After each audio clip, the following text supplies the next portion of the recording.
Okay, everybody, let's take it from the top.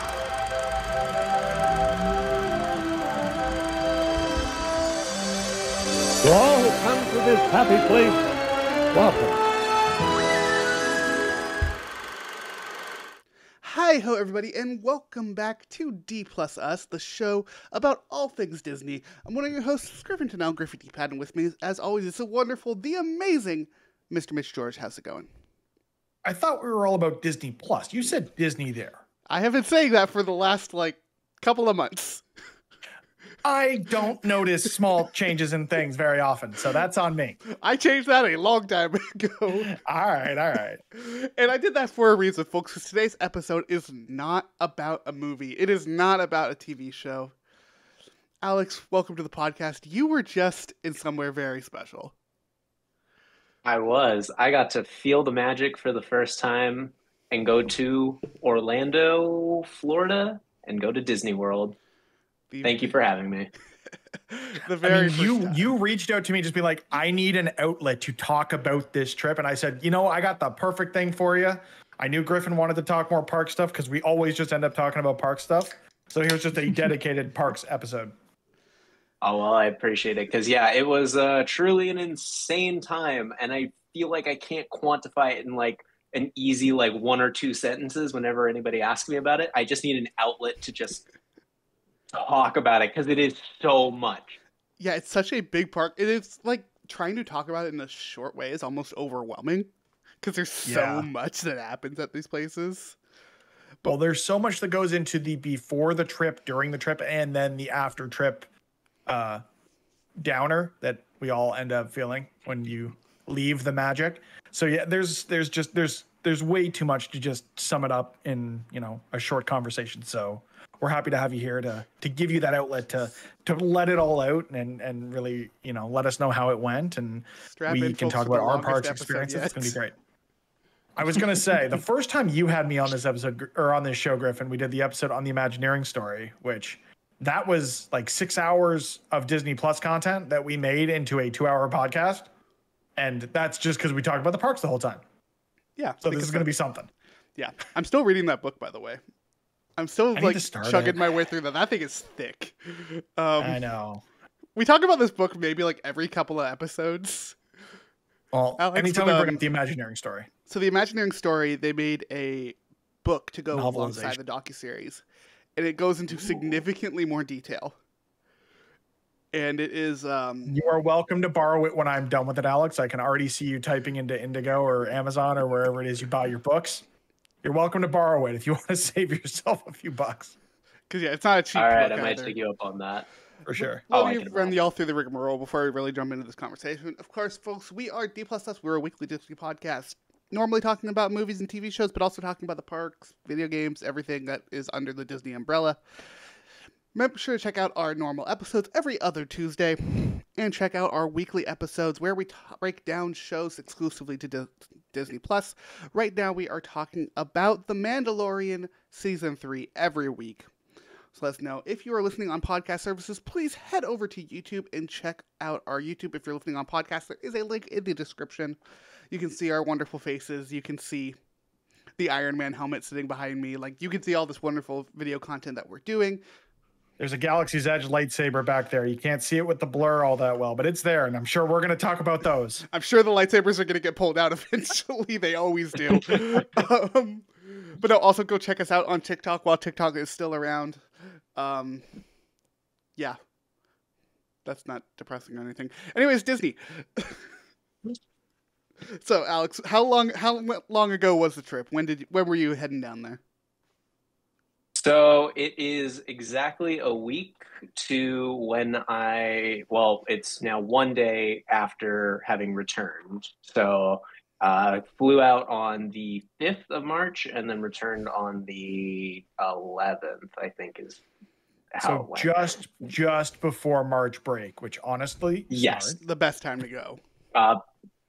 Boy, was that a shock to me because let me tell you, I did no planning at all.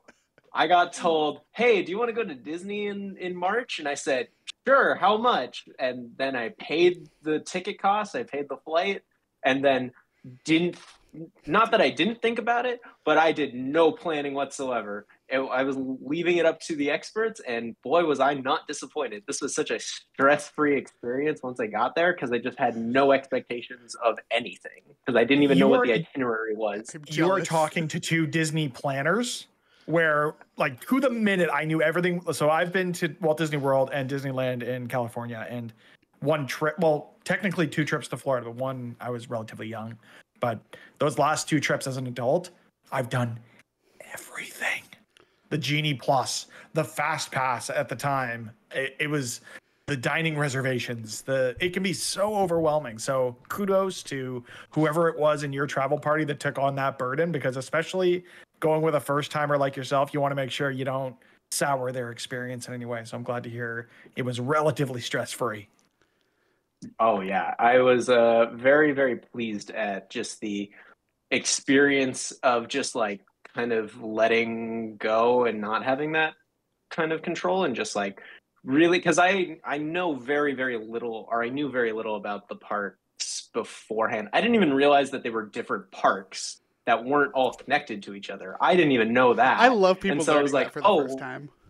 Yeah. And so just like knowing it's like, oh, why can't we go to the Avatar Kingdom like right now? I want to, but like it was just not part of one of the parks that we were going to go to. It's so like I will a 15, 20-minute bus ride, if not longer, depending on which park you're coming from. Yeah, the entire Orlando public transportation system is Disney, which also was a shock to me because that city is absolutely not made for people who don't drive. No, it is like heavily traffic. It is like, yeah. I have been looking into apartments down there actually because of work.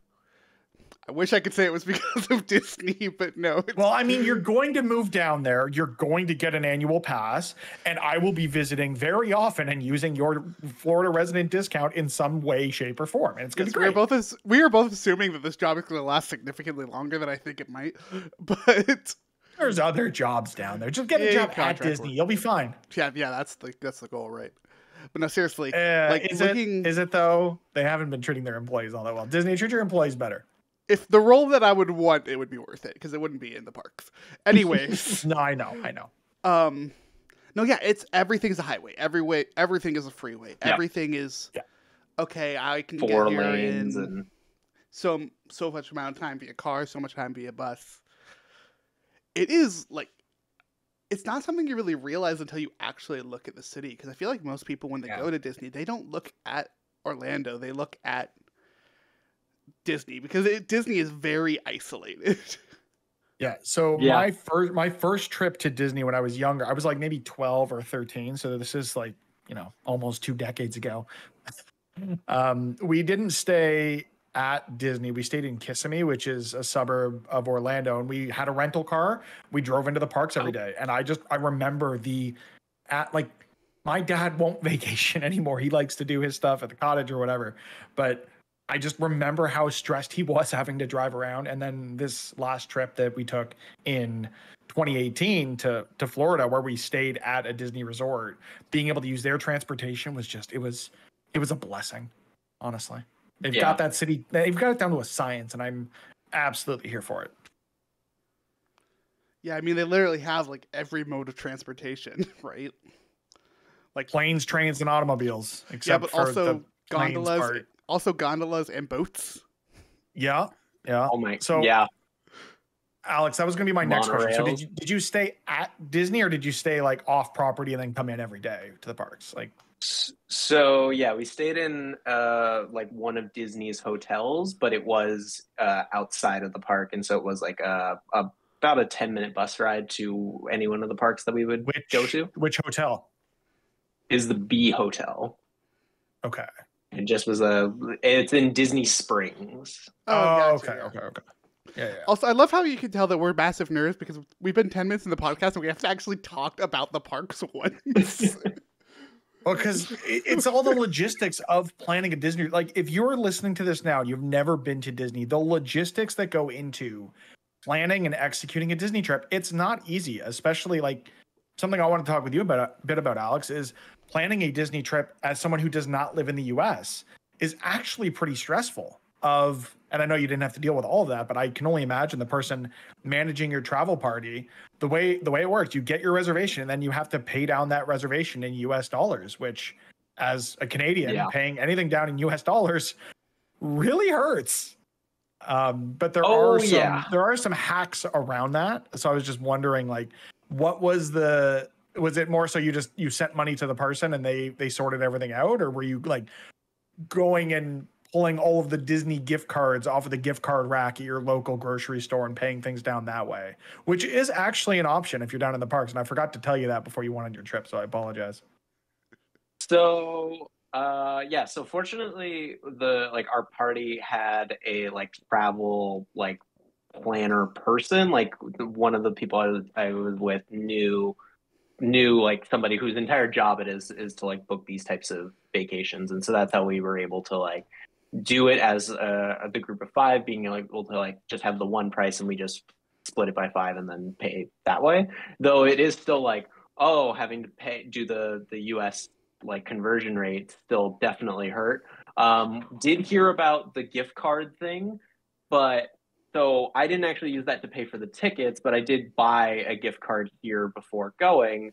That's where I learned that I don't know if this is if this was from my understanding, it was going to be it doesn't convert from Canadian to US if you get the gift card, but it actually did on the first transaction that I did with it, and then it was just US currency the rest of the time.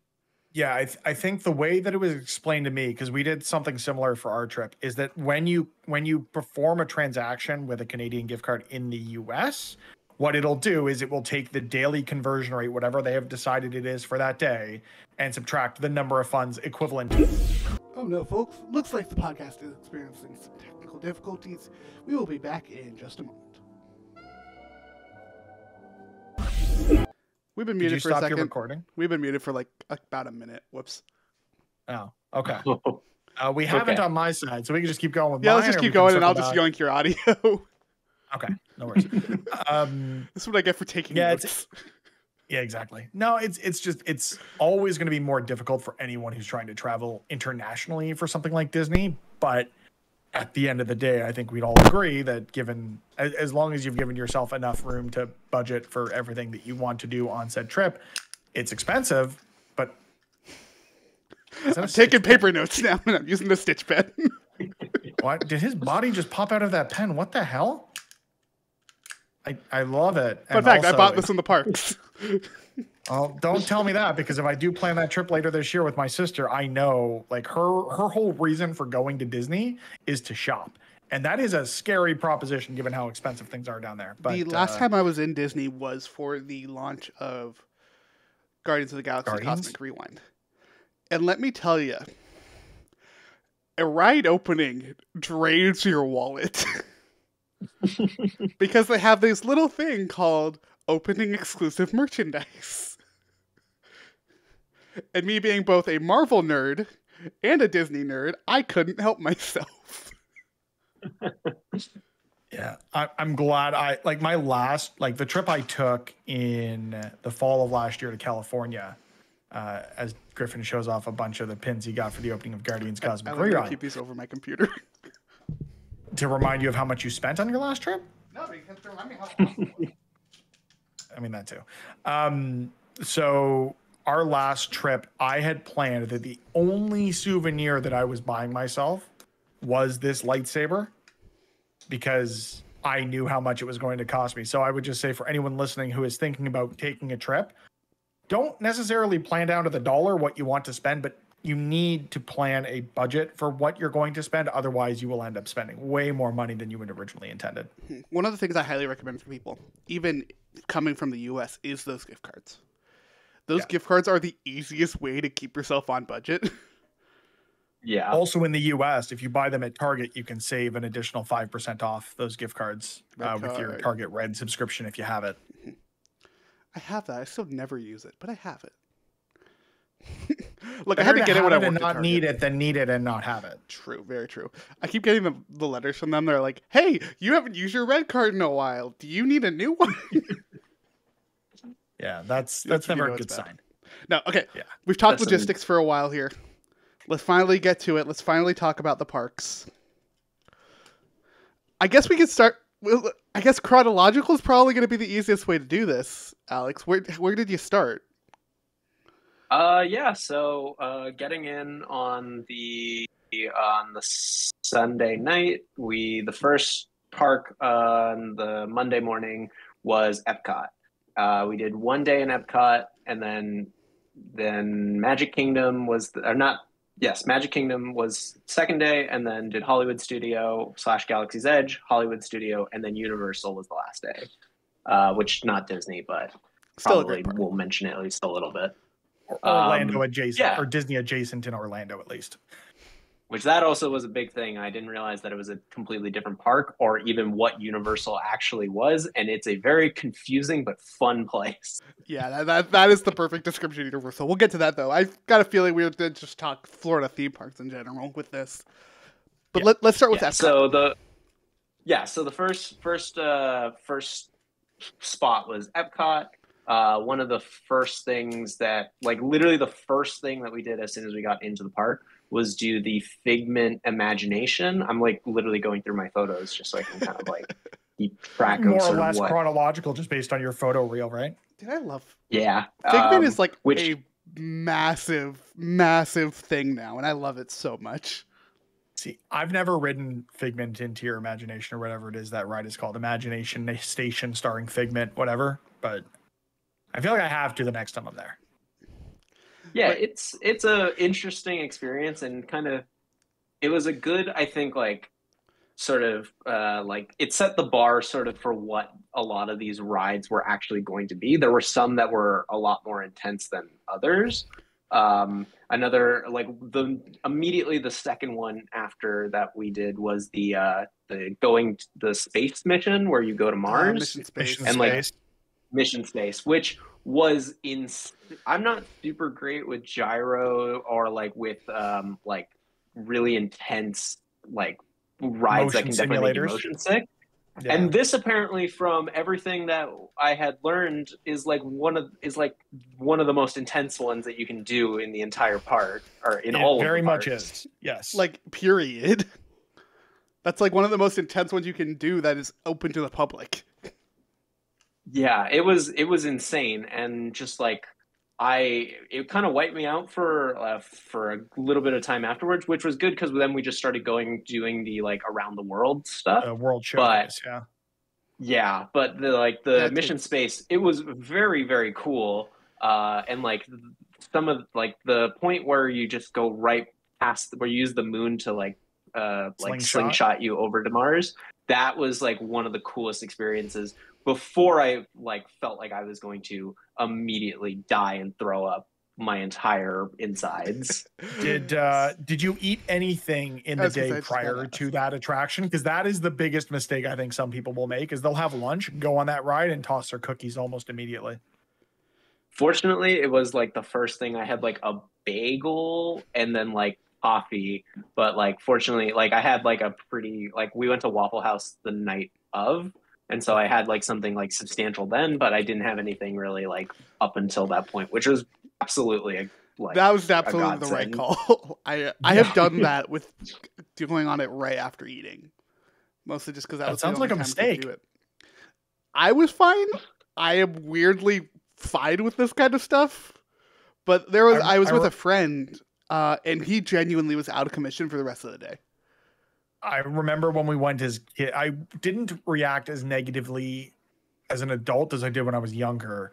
I remember feeling very claustrophobic on that attraction, more so than stomach gurgly. But we finished on that ride, and my dad, who has a history of neck and back issues, he was done. That was the only ride I think he rode that day, because it will legitimately knock people on their ass, which is why they offer like a calmer experience and then the thrilling full featured experience. So if you're one that is prone, or like if you want to go on a spinny ride and you're not into spinny rides, I think there is an option for you. But that's really the biggest thing that I found with any Disney park, is it's definitely, the attractions are much more not accessible, but they're not as intense as, say, the Yeah. Hulk roller coaster at Islands of Adventure at Universal, or for the locals here in Canada, like the roller coasters we have at Canada's Wonderland. A few of those are pretty intense. And there really isn't anything at Disney that has that same level of intensity, except for maybe Rock and Roller Coaster. And I would I can't say the speak most to, intense roller coaster there is probably Guardians of the Galaxy. I was going to say, Yeah. I know you two can talk about it. I can't because I haven't gotten to ride it yet. Guardians is very intense in a very unique way. I guess we're just skipping to Guardians talk now. Which, I mean, I did do Guardians on this day, so it actually Nice. does work out. Okay, so were you guys able then to yeah, get no. in the virtual queue? Yes, it was a little bit of a, like, we had a point where we knew like when the passport thing would open up, and so like immediately we all stopped like 5 minutes before that, all of us on our phone. Fortunately, one of us got in, and then it was like only a couple hours later that we had, so we got to like kind of keep nice. going through it. That's pretty good. Yeah, the way it I worked did out that really. was we did it there's the afternoon one and then there's the morning one. Morning one, yeah. So I would wake up in the morning at like, because it starts at 7. So I'd wake up at 6:45, bug my little brother to wake up. And immediately right at 7, I would hit the button for virtual queue on Guardians. And then he hit the button on Lightning Lane for Guardians. so that we could ride it twice a day. Because that ride is so fun. That was the other thing Yeah. I was going to ask, Alex. Did you guys invest in Genie Plus at all, or any of those like skip the line services, or did you just kind of go at it with the core basic Disney experience? Yeah, that was, for the most part, we just went through with just like going through the lines and just kind of keeping an eye on the queue. It really, like, if anything was 30 minutes to an hour, we were like, we can go through that. But if it was like, once it went hour plus, we kind of like, and because we knew we were going to be there like for the most part the entire day, like kind of we're keeping an eye on things. But like really, aside from like, I don't really think that we did very many like super long wait times. We were just like smart about when we would get in line for stuff. I would imagine I your can wait I times only are think that probably- it would be Frozen and Remy that would back up, at least at Epcot. I would say also Test Track. Which the Remy And Test Track, yeah. the Ratatouille ride was actually like a very like quick and through, like maybe That's 30 good. minutes at most. That's not And we that didn't ride, do Frozen. that 'cause that nobody- line moves fast. And it also looks so much Wait. bigger than it actually is. That's one thing just over the entire experience, that, and like I think the Ratatouille ride did kind of like was the first, which also like happens to be one of if not my favorite Pixar movie. So like getting to have that be one of the first experiences going through of like, this is a property that I like actually am really really into, and getting to like feel the kind of magic of the like the facade of being there. And that was like where things really kind of like, oh, I think I'm starting to kind of, I get it now. If there is any one of these movies, anything that like has a special place for you, they have recreated it in some magical way. And like, yeah, getting to do the Ratatouille ride, I got like the little Remy that like sits on your shoulder, like just kind of really going all into it, because I know that like that is one of my favorite Disney things that exists. And so like, yeah, and that ride was also awesome. Just the seamlessness of the actual like what they have built that is there, especially like the scale of it to make it like feel like you are like that size, and then the way that they shift between like the projection or like the screen and having that feel very seamless was like, especially with that ride being one of, I guess, the newer rides in the park. It was It only opened in 2022, And it I came believe. over from Paris. Yes, so it opened in Okay. Paris, I think, in the 2010s. But yeah, But it Epcot is got the newer only a ride few years ago. technology, and you're right. The seamlessness of it is amazing. They do this great work where you essentially are bouncing between different rounded virtual screens where you're running around as a rat, and your cart kind of moves itself to go alongside the movement in the camera. But then you bounce between them, and when you're going between them, there's actual physical sets that you're coming through. And it is such a wonderfully fun, unique time That is like, it's one of the things, yeah, even if you don't love Ratatouille, you are going to love this ride because it's just so fun. Yeah, I wanted to, before we got off of that as well, Griffin, I know Alex said that the interaction with Ratatouille is what, like, that's where the magic started to set in for you. I'm just wondering, Griffin, if you can think back to one of your earlier trips or like what that moment for you that was like, oh, I get it, maybe as an adult, rather than trips you might have taken as a kid. Because I know what mine is, but I'm curious what yours might have been. Yeah, mine was in Hollywood Studios. Mine was Rock and Roller Coaster. We've talked a lot about how much I love Rock and Roller Coaster on this show. But yeah, coming off of that ride for the first time was like, oh my God, I love roller coasters. Oh my God, I love theme parks. Yeah, that was definitely when I was a kid, the memory that stuck with me most was coming off Rock and Roller Coaster into that gift shop and buying like a stuffed Mickey Mouse wearing an Aerosmith jacket. And that was really great. I think for me, the moment on the first adult trip that I took that really pulled me into the magic, and I think we'll probably talk about this a bit when we talk about your Magic Kingdom day, Alex, was Monsters, Inc. Laugh Floor, of all things. Oh my felt God. like being part of the show and part of the production. For me, it was like, oh, I get this now.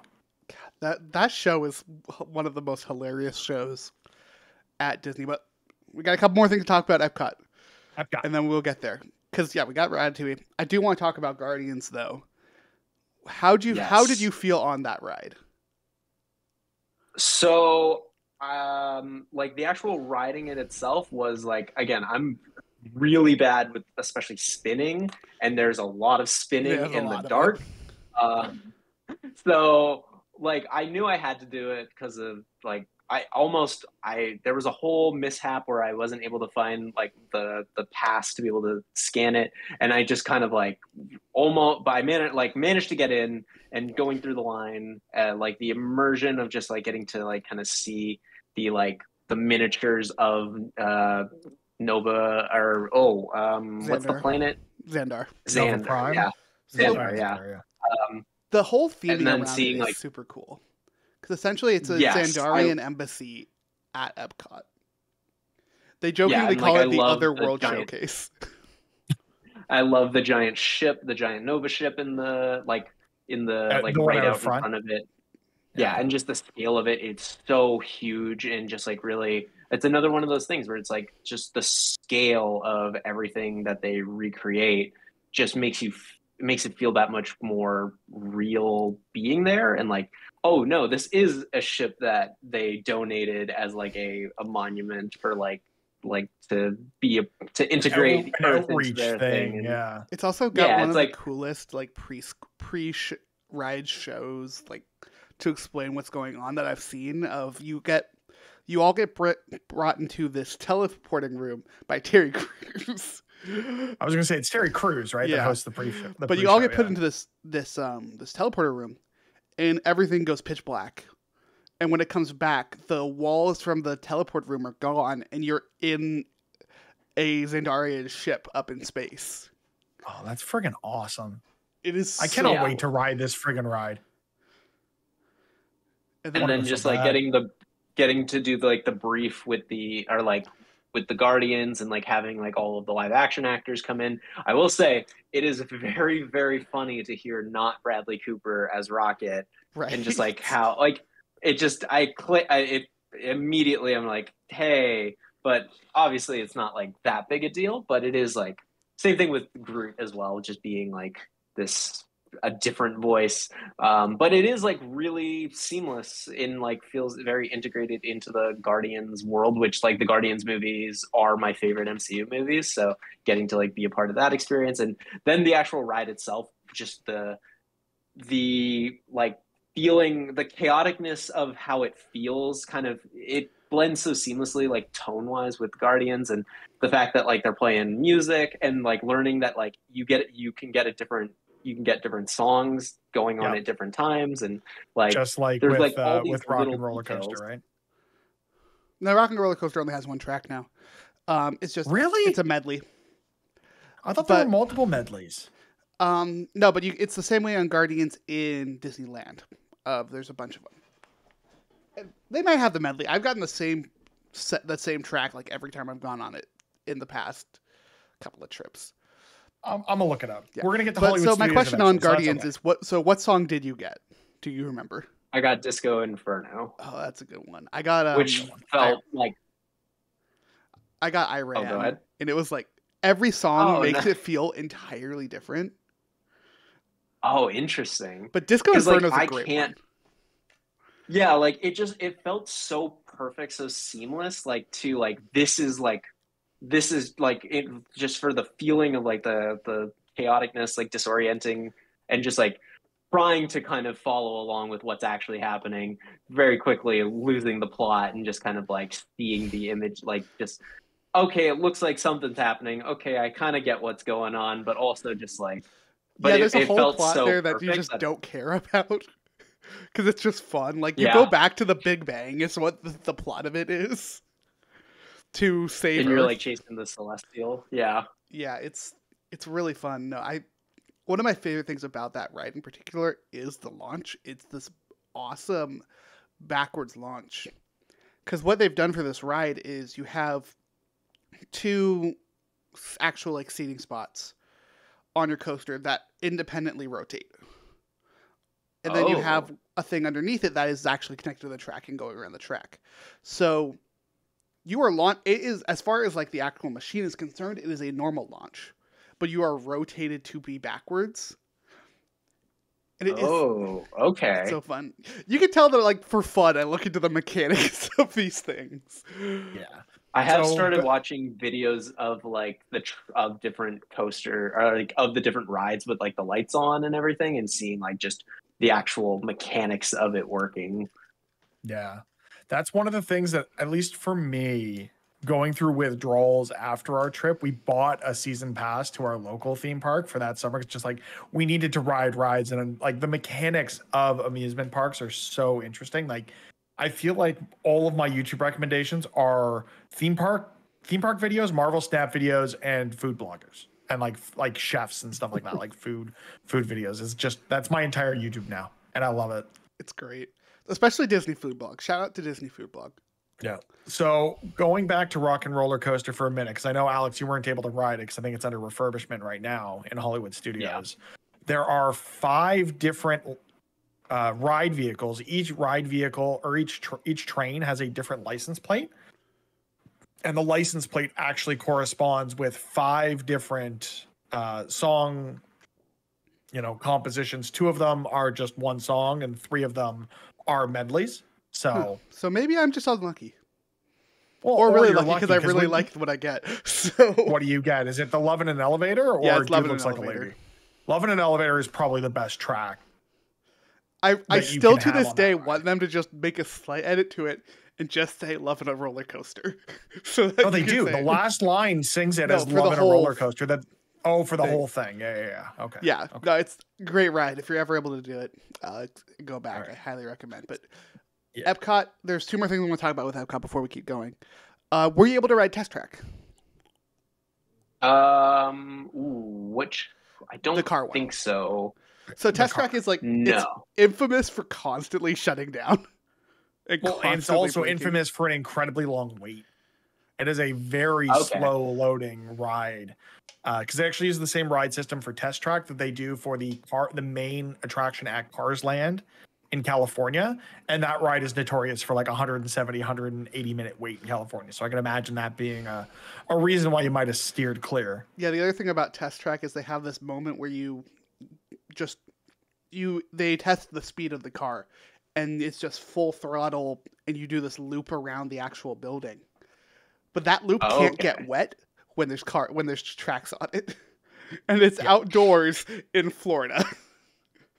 Yeah. It takes it a while to reopen in the rain. Oh yeah. No, the other thing I want to ask about Epcot was actually just World Showcase and also like kind of just like food and stuff.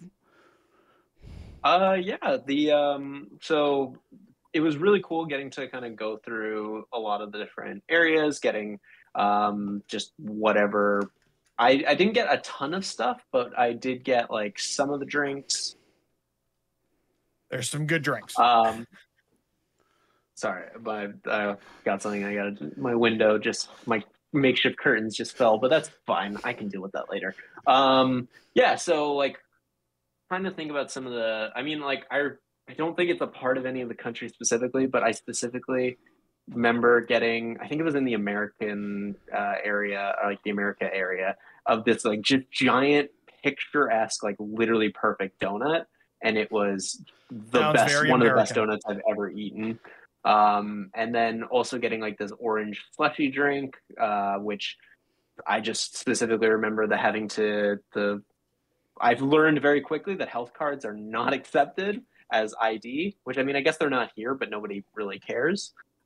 So having to have a photo of my passport, but That's for the one of the most worst part, things about kind of, traveling to the US is most places will not even accept the driver's license. They need to see your passport, which is annoying.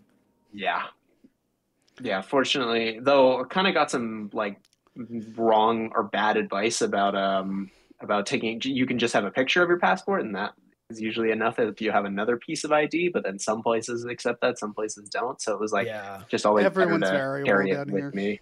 Which is funny because there's very specific things you're supposed to do. Like as law, this is what you're supposed to do, and then everything is variable.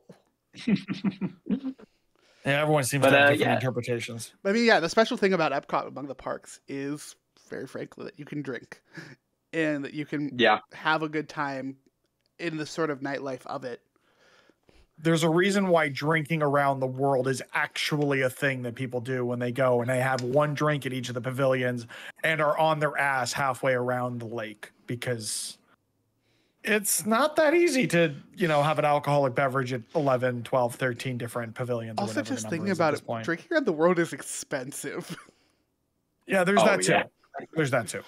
Yeah, I still want to do it. I mean, going to eventually. Disney in general is expensive. So Yeah, that was part of the reason why I didn't really get to like try as much stuff as at least like I was trying to be like conservative in that way of just like yeah. only getting like every couple of hours get something that like speaks to me, but like not going like too crazy, because there's so many options that like I would have loved to have done Yeah. more, but like just even like realistically, I don't think I didn't want to get plastered on a Monday. No, I mean, Especially, you're on vacation. You can get plastered whenever you want. that's also true. But yeah, I tried to like just kind of spread it out a little bit and like just let it kind of like whatever actually like it needed to be like something that was truly like, oh, that sounds unique, and wanted to try, or like just something that sounded like really or looked really good. And kind of that was kind of mostly my philosophy with getting food during the time at Disney. To the way Disney, Yeah, like the way Disney has like perfected selling food specifically to people, and like they're geniuses when it comes to the design of most of their parks and getting people to spend money. It's a feat of engineering, but with food specifically, the way they have things spaced out, of if you don't find one thing appetizing, you're going to find something appetizing maybe 5 seconds later. Yeah. Like, it is truly impressive, especially in Epcot. With, like, half the restaurants in Epcot are sit-down restaurants. And That's still, yeah, I mean, the thing I miss most about pre-COVID Walt Disney World was the option to have a dining plan while you were there, which is what we did when we were in Florida last, where you would get 2 meals per day, and I think it was 2 snacks per day on the lowest plan. And while it was expensive, it allowed us that freedom that you were kind of alluding to, Alex, of just, oh, okay, we're going to this place. We want fish and chips, so we're going to get fish and chips. Or we felt like, whatever that brisket sandwich is at Woody's Lunchbox in Hollywood Studios. So we grabbed one of those, and it gives you a little like, yes, you're probably paying a premium and need to look out for the options where premium is included. We drank alcohol with literally every meal that wasn't at Magic Kingdom, which was a lot of alcohol.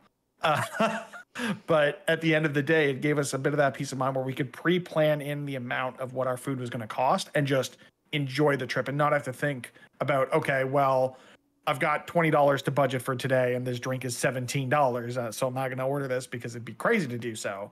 Gives you a little bit more of that flexibility. So I really do hope that at some point the Disney dining plans do come back, because I think for those who want that as an option, it's nice to be able to just pay for it and forget about how much you're actually paying for all this damn food. Yeah, I know the way that I typically Yeah, eat at the parks is those quick service. Yeah. And like that is what that is made for. It is so good.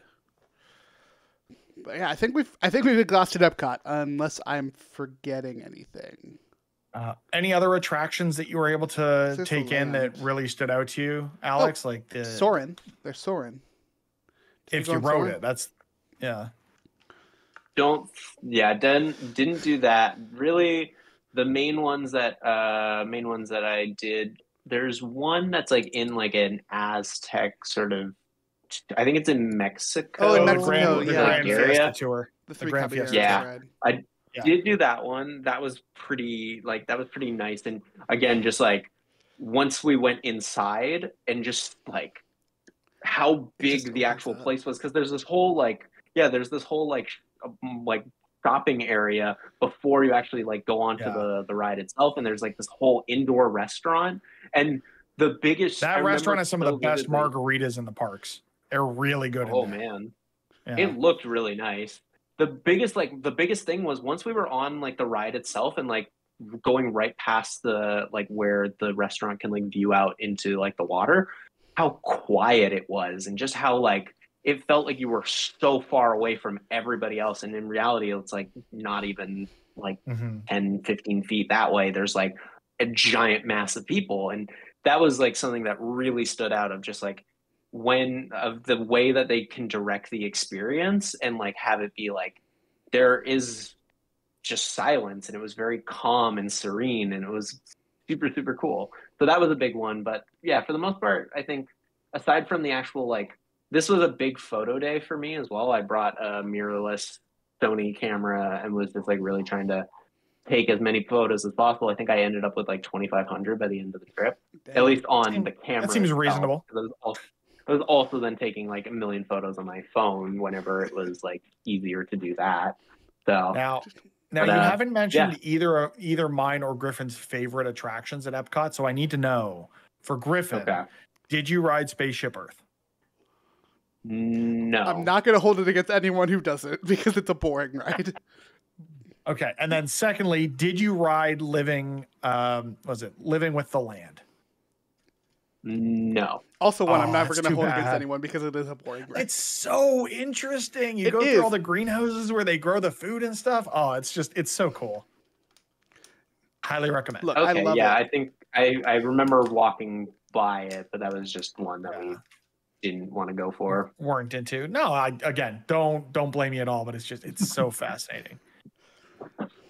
All right, so we've gotten through Epcot, so let's switch gears. Your next park was Magic Kingdom? Magic Kingdom. Yep. It was Magic Kingdom, which this was a very cool experience. Got to ride the monorail, which such a novelty in itself that like was a great way to start.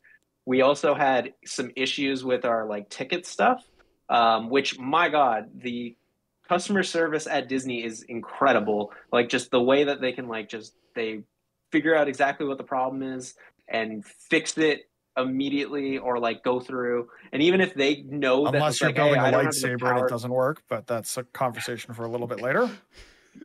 Oh, we'll be there soon. But yeah, and so we managed to get each of us got, because of this problem, and it took like maybe 10 minutes to solve with the person who helped us. But he was like, sorry for the inconvenience. Here's each of you can have 3 lightning passes for most of the rides that you could go on here, aside from like a few exceptions. Yeah, Snow the way they White, which was awesome. Peter Pan's, and I'm trying to think. Yeah. Seven Dwarfs. What I guess Tron wasn't open yet, but that will be another ride that No, people won't yeah. be able to experience in that way. The way they handle all that is really, really awesome. Like, Yeah. I had that encountered that specifically when I was in Animal Kingdom, and it was getting online for the Pandora Flight of Passage ride, where I got on it and the actual like restraint wouldn't click, so I wasn't Ooh. allowed to ride the ride. Because it would just push back on my calf. It would never actually click in. Which sucked. I waited in line for like 2.5 hours to ride that ride. I was not a happy person having to step away from that. But no, they were super accommodating. Like at that point, I just needed to get out of Animal Kingdom because I was also like my feet were blistered and I needed to fix a lot of things. So I went to customer service. They gave us a bunch of fast passes to cover that. Of like, hey, you were here for a while. Then they also refunded some ones we had set for Flight of Passage later in the day. They helped me cancel a dinner reservation for that night. And they were just the entire time the just nicest people to talk to. I feel like that's the case in Florida. I'm a little less enthused by the experience I had with customer service in California. And again, we'll get into it when we start talking lightsabers. But there's one big question I have to ask with Magic Kingdom, which is how was it seeing that castle? Why are our questions the exact goddamn same? Because we're host a Disney podcast together. What was that moment like when you round Main Street and you see it? It was really cool. I will say I don't have as much of an affinity for it, so it was just like it was a lot more impressive the closer we got to it until like we were at, like to the base of it and like getting to like actually see up or even like going up and then through it. Like that was a very cool experience just like from the pure like just vastness of like how big it was and everything. Yeah, like again, I have like some Disney things that I care about, but like not as much like mainline Disney stuff. It's a lot of Pixar, a lot of Marvel, a lot of Star Wars are kind of the big things for me. So this was actually probably like the day I feel like I was the least invested in from the beginning, just because it was like so Disney focused specifically. Doesn't mean I didn't have a great time, and it was like really, really cool, and just the actual like architecture of everything. It's a photographer's paradise as well, because just everything is made with composition of like just really good lines and everything. And so like again, it was just fun getting to capture as much as I could, and just like I feel like this photo's probably been taken 1,000 times, but it's like this is a good photo because of just it is your version of that photo taken 10,000 times, right? And that makes it special. In Magic Kingdom especially, like one of my favorite things to do in the parks is to either use my phone or bring a camera, and for me it's take video. Because there's so many like wonderfully picturesque moments in Magic Kingdom especially. Like one of my favorite moments in that was we were at Big Thunder Mountain Railroad. And we were there in the morning because we were able to get in early because of staying at Disney Hotel. And it was just the sun coming up over the park as we're in line for Big Thunder Mountain. And it was one of my favorite shots that I've like ever taken. I miss doing those edits. It is not something I would recommend doing in the parks unless you're a weird nerd like I am about video. But it really is. Honestly, there's something about the light off of anything at Disney. So like the sunrise at any of the parks. I mean, Griffin and I are crazy people, and we'll be there for rope drop, which is 15 minutes before the park opens. Rope drop till you're close. There as soon as rope drop till close. Well, rope drop till close. Except I'm at the point where I also need a midday nap, so I account for the nap in there as well. See, but I think nap with energy drink. See, I don't do that because I don't drink coffee or energy drinks, although that has changed over the last couple of weeks. I now drink coffee. So maybe I would be able to power through an entire day, but that was certainly not the case in 2018. But for me, like the best photo I think I got on our honeymoon trip. So that trip that we took to Disneyland in California, along with a few days in Las Vegas, was technically like the honeymoon trip we had saved for. My favorite photo is that first day at Disneyland, standing there at rope drop, waiting to get through to go to Galaxy's Edge, and just a photo of the sun coming up over the castle, my wife standing there, and just it's probably my favorite photo I've ever taken on my like personal phone. It's that good, and there's just something about the lighting at Disney. No matter how the sun hits things, it just does it in a way that is magical, which I know is a cliche, but it's one of my favorite so photos I've taken at Disney isn't even in the parks. Like this is something that's not exclusive to parks. It goes to the hotels too. We were staying at the Beach Club Resort at one point, and we were going over to Hollywood Studios, which to get to Hollywood Studios from the Beach Club Resort, you take a boat. And the boat comes out in this dock that has this fun little lighthouse at the end of it. But I got this great picture of my mom and my little brother walking down the dock with the sun and the lighthouse there with the boat coming in. It's one of those things where, like, I still keep this photo. I have it framed in my bedroom of, like, it was just so good. It was just such a cool moment. Which is one of those reasons why I want it. Like, so the whole crux of us talking about planning another trip this year is my mom really wants to go on a trip to Disney with myself and my sister at least before she's too old to enjoy it, which I totally understand. The problem is she works in the school system. So the only times that she's reasonably going to be able to take a trip like that is March break, Christmas, or over the summer. So trying to find times that work in the summer, both are incredibly hot, where you're looking at like 40 degrees Celsius, because we're Celsius boys. Sorry, Griffin. Every day with like torrential thunderstorms every day for 15 minutes, or dealing with crowds at Christmas or March break, which sounds like a nightmare. So the March break crowds really aren't that bad. Like, it's a crowd. I would rather go in this, like, for me, I'd rather this summer just because I don't know. Like, March break, I guess, wouldn't be too bad, but I feel like the end of summer when folks have started to go back to school would probably be a little more. I mean, I guess March would be a little more. For me, it's that heat. Like, the heat going in summer is rough. Like, how was it there? Heat wise. Oh, immediately I forgot the sun was real, and like literally my first day, completely pink. I was wearing a tank top too, and like just my shoulders were completely like I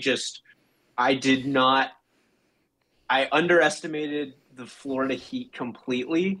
I saw your photos, and the inner parent in me was like, "Oh my god, how could he forget to wear sunscreen?" Look, I'm the one that forgets to wear sunscreen whenever I go. Like, I get it. Yeah, and so that was that definitely really, it was not too bad. Like, a lot of the other days were actually like kind of nice. The first day was just probably the hottest day of the entire time, but I also then actually started to like try and take care of myself and like actually put on sunscreen, and I used aloe, and so the rest of the trip was totally fine. But yeah, that first day I really paid a lot of consequences for just how just loosely I was going through the entire thing. Well, that's the other thing people underestimate. It isn't just the heat and the sun, but the amount of walking that you do on a Disney trip. And if you don't properly plan and buy, like, I bought like runners anti-chafing stuff for my legs and blister kits for my feet, and even then you still you pay a number of tolls by the end of a longer Disney trip, or I mean any Disney trip really. Even 2 days in California killed me, but that's because I forgot to use the runner stick on my feet. That was the mistake. One of these days we should do an episode of like, hey, our biggest mistakes we've made. If parks content keeps going, we can totally do that. It'll be good stuff. Learn from our foolery. Yeah. But let's talk about like actual like content stuff, Magic Kingdom wise. Like, there's so much to do there. So what did you guys end up doing?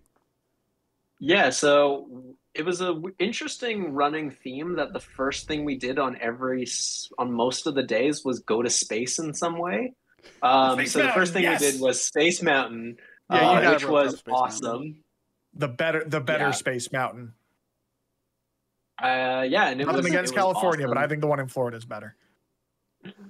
Yes, I got no bigger reference. Well, just the idea of riding single file on that ride is just so novel. Like, you don't see that on a lot of coasters, and you feel like, how did you feel like in that ride on that ride in the dark? I'm always worried of even just like reaching my hands out because I'm worried I'm gonna like break my wrist on the tracks or something. Yeah, that was a big thing of just like, and like the way that you could hear in the distance, like the other coaster going at the one point, and just like that was it.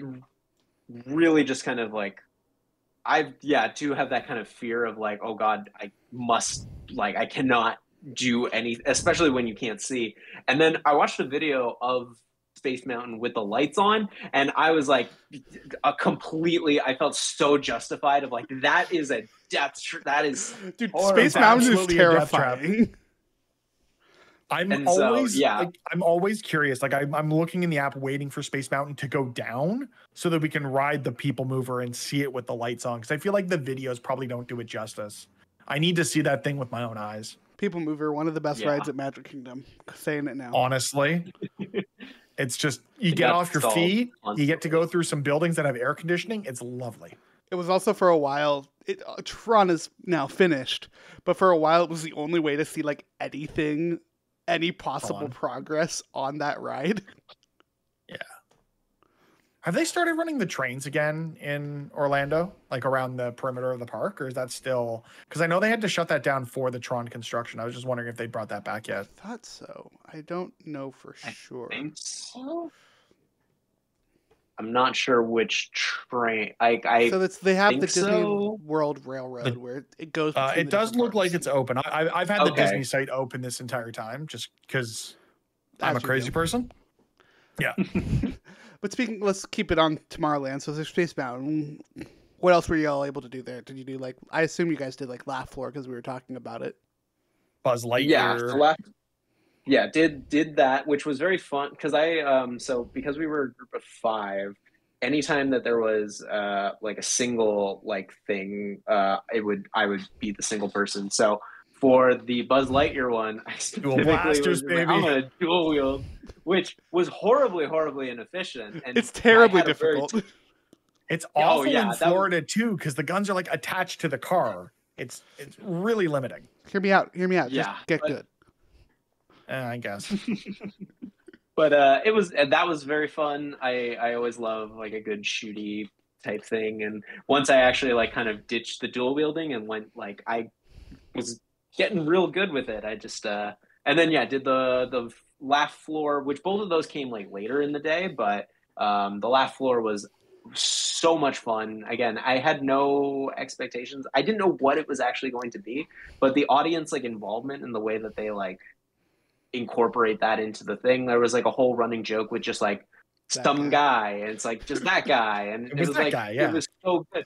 And It's I one of my wanted to favorite take a picture bits. with that guy, and So And then- the reason I mentioned earlier that was like the thing for me is for those who have never watched any of our video stuff, please do YouTube, TikTok. There's lots of great stuff there. I have this beardy bit going on, which was definitely not as full when I went to Florida, but is much fuller now. But even then, there was enough for me to be considered hairy. And there's a moment where they do a reenactment of the film Monsters Inc. and they point at someone in the audience to be Mike and someone to be Sully. And I was Sully. And just the shock of being involved in the production in any way was something that was just for me so like it was this thing that just this unexpected joy that comes from this being involved in a production in some way. And it was definitely for me one of those moments was just like, yeah, I get it. Like I get this. This makes sense. Yeah, it's Yeah, kind of a and- special thing that really makes those because like there's no audience participation, you're essentially just watching a movie, right? And like it's funny. The screens are super cool. I love like how you have the separate door screen for Mike and whatnot. All of that's super fun. But it's the audience interaction that just takes just a step further to be perfect. yeah. Although you give me Mickey's Philhar Magic and I'm sitting in that theater all day, every day, because that's just a great way to get out of the sun. I mean, that ride also just rocks. It Or does. show It's a great just show. rocks. Okay, so we did that's Big Tomorrowland. Buzz. So what else? There's what really else not were you much able else to in get up to? Oh, What you Tomorrowland. really liked? There's one very, very, very important one that I have to bring up in Tomorrowland because it was no joke the worst thing I did at Disney, and also the thing I could not believe was real, and I was just enthralled with it the entire time. It's just one of based on two how- things, and I'm very curious which way you're going with those. It's the Carousel of Progress. Yeah. Okay. Oh my God. I was just in a state of disbelief at just what I was watching because it It's was so stupid. so strange What? and There's bad a great big and- beautiful tomorrow. It's Oh my so God, dumb. yeah. I love that song. But yeah, the Carousel of a great Progress song, is a but- that's one of the legacy rides, right? Like that's been Yeah. there for so long at this point that That was one of the few attractions that came out of the World's Fair, wasn't it? There was that. There was It's a Small World and The People Mover were the three, I think, that came out of the and indirectly ideas the brought Hall about of in the World's Fair. Presidents. Right. Well, the Times with Abraham Abraham Lincoln experience that then eventually evolved. Hall of Presidents. It became Hall of Presidents in Florida, but it's still Abe Lincoln only, I believe, in California. Yeah, I think so. No, yeah. Carousel of Progress is one of those things where I'm shocked it's still there. Yeah. It was so funny to like, it was just a place like we just needed to get out of the sun. We wanted to like, I can't remember what exactly it was we were like waiting for, but we just needed like some type of maybe one of your lightning lanes. Yeah, it was something like that. And so we just like dipped in. It was nice, like kind of air conditioned, but just the actual show itself, I couldn't believe what was happening, and it just kind of kept going. But then it just got like, once it actually gets into the future or what is supposed to be, I guess, the present now, it was very just, like I didn't understand. It definitely is in need of it's in need of a new coat of paint, that's for sure. I think it's in need of a replacement, but as much as I love it and I love the history of it, I'm very much a person who is like, nut, out with the old, in with the new with theme parks. So like, let's keep things rolling. Let's keep having new things in this park. Yeah. I didn't think it brought like very much value being a legacy thing, because it just kind of really showed, because I don't think it's interesting enough to kind of keep around. Now, what if I told you that was mind-blowing in the past? I mean, it was mind-blowing when the park had like 7 attractions. True. Very true. Okay, let's step out of Tomorrowland. I'm just going to pick these at random at this point. Let's talk about Frontierland and Adventureland. Okay. Stuff like Big Thunder Mountain Railroad. I did do that. That was a lot of fun. That was like a more sort of traditional coaster, but it was just like, it was a nice, like, I got to use the lightning pass with it, so I got to go in very quickly. It was just like a lot of fun, not super intense, which is good for me. Your neck might be feeling it afterwards, but depending on where you ride on the train.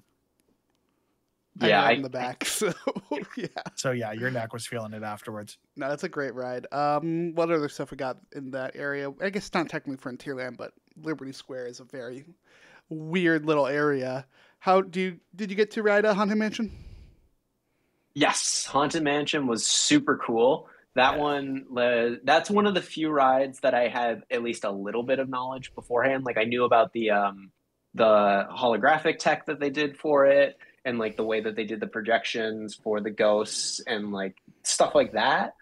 But yeah, like overall the entire experience was super cool. The like being in the pod, it was a little weird because I could hear the announcement like of the narrator or whatever in like the ones ahead, so I could always hear what was coming up next. But it was still really cool. And they like going, I can't remember if you were going down like facing the like direction you're going from, but it was like moments like that I thought were really cool throughout it. And it was just like a neat experience getting to like kind of ride through and see like how so much of like just the atmosphere that they have made still kind of holds up. Yeah, Haunted Mansion is my favorite ride by far. And it's one of those things of like, this should not hold up as well as it does for how long it has been there. I also think so what's interesting, Alex, is that you were there you came back last week, and I think probably the day you came back or right in around where you were returning from Florida, one of the original Imagineers that worked on that attraction passed away. So Rolly Crump passed away on March 12th. We haven't had a chance to talk about it on the show. We haven't really recorded an episode about park stuff since then. So definitely someone who provided a lot of the foundational work for the Walt Disney World Resort, for those rides that came out of the World's Fair, for Epcot. So just something, it's one of those things of, there's a lot that he invested in these attractions. So definitely something that I wanted to make sure that we acknowledged. Yeah, he truly when we were talking about some of the Rolly Crump specials. We would not have Disney parks without him. Like, that is how big of a deal this guy was. So keeping it with Frontierland and Adventureland after going that really quickly. Haunted Mansion is absolutely amazing. I love it very much. 10 out of 10. I also just want to shout Yeah. out the gift shop being named Memento Mori Tomori. because it's just a perfect pun. Yeah. It really is. I love it. There are a lot of good puns in Haunted Mansion for sure. Yeah. Yeah. Frontierland is a It's really one of my favorite interesting- attractions in the parks for sure. Frontierland's a fun one because it's really just Big Thunder Mountain Railroad. I mean, especially now that Splash Mountain's closed, right? Mm-hmm. Because that was the other major Oh, yeah. attraction of that land, and that's not a thing anymore. Farewell. Good riddance. No, Adventureland though is probably one of my favorite areas of the park. You know, you got Pirates of the Caribbean, you got Jungle Cruise, you got a camel that occasionally spits on people. It's funny to watch. That's at the Aladdin ride. Yeah. Yeah. I went through and did both of those, did the Pirates of the Caribbean, which was very, very cool. That's like one of those, that's actually like a franchise that I do like know at least a good amount because I've seen all the movies for it. And so All of there them were or points all of though. the good ones? I would tell you that haven't there's only seen, one not I good guess, one. But 5. so you've seen all of them. Yeah. Yeah, I I didn't haven't like the seen last two 5. myself. Okay, yeah. But Yeah, I don't. It's fun like that. On Stranger Tides, weird, but yeah. That's one where it's like the movies came fine. from the ride. And Yeah. then the movie started to affect the ride, which is so cool to me. Yeah, the fact that they Yeah, added in the Captain Jack animatronic after the fact, right?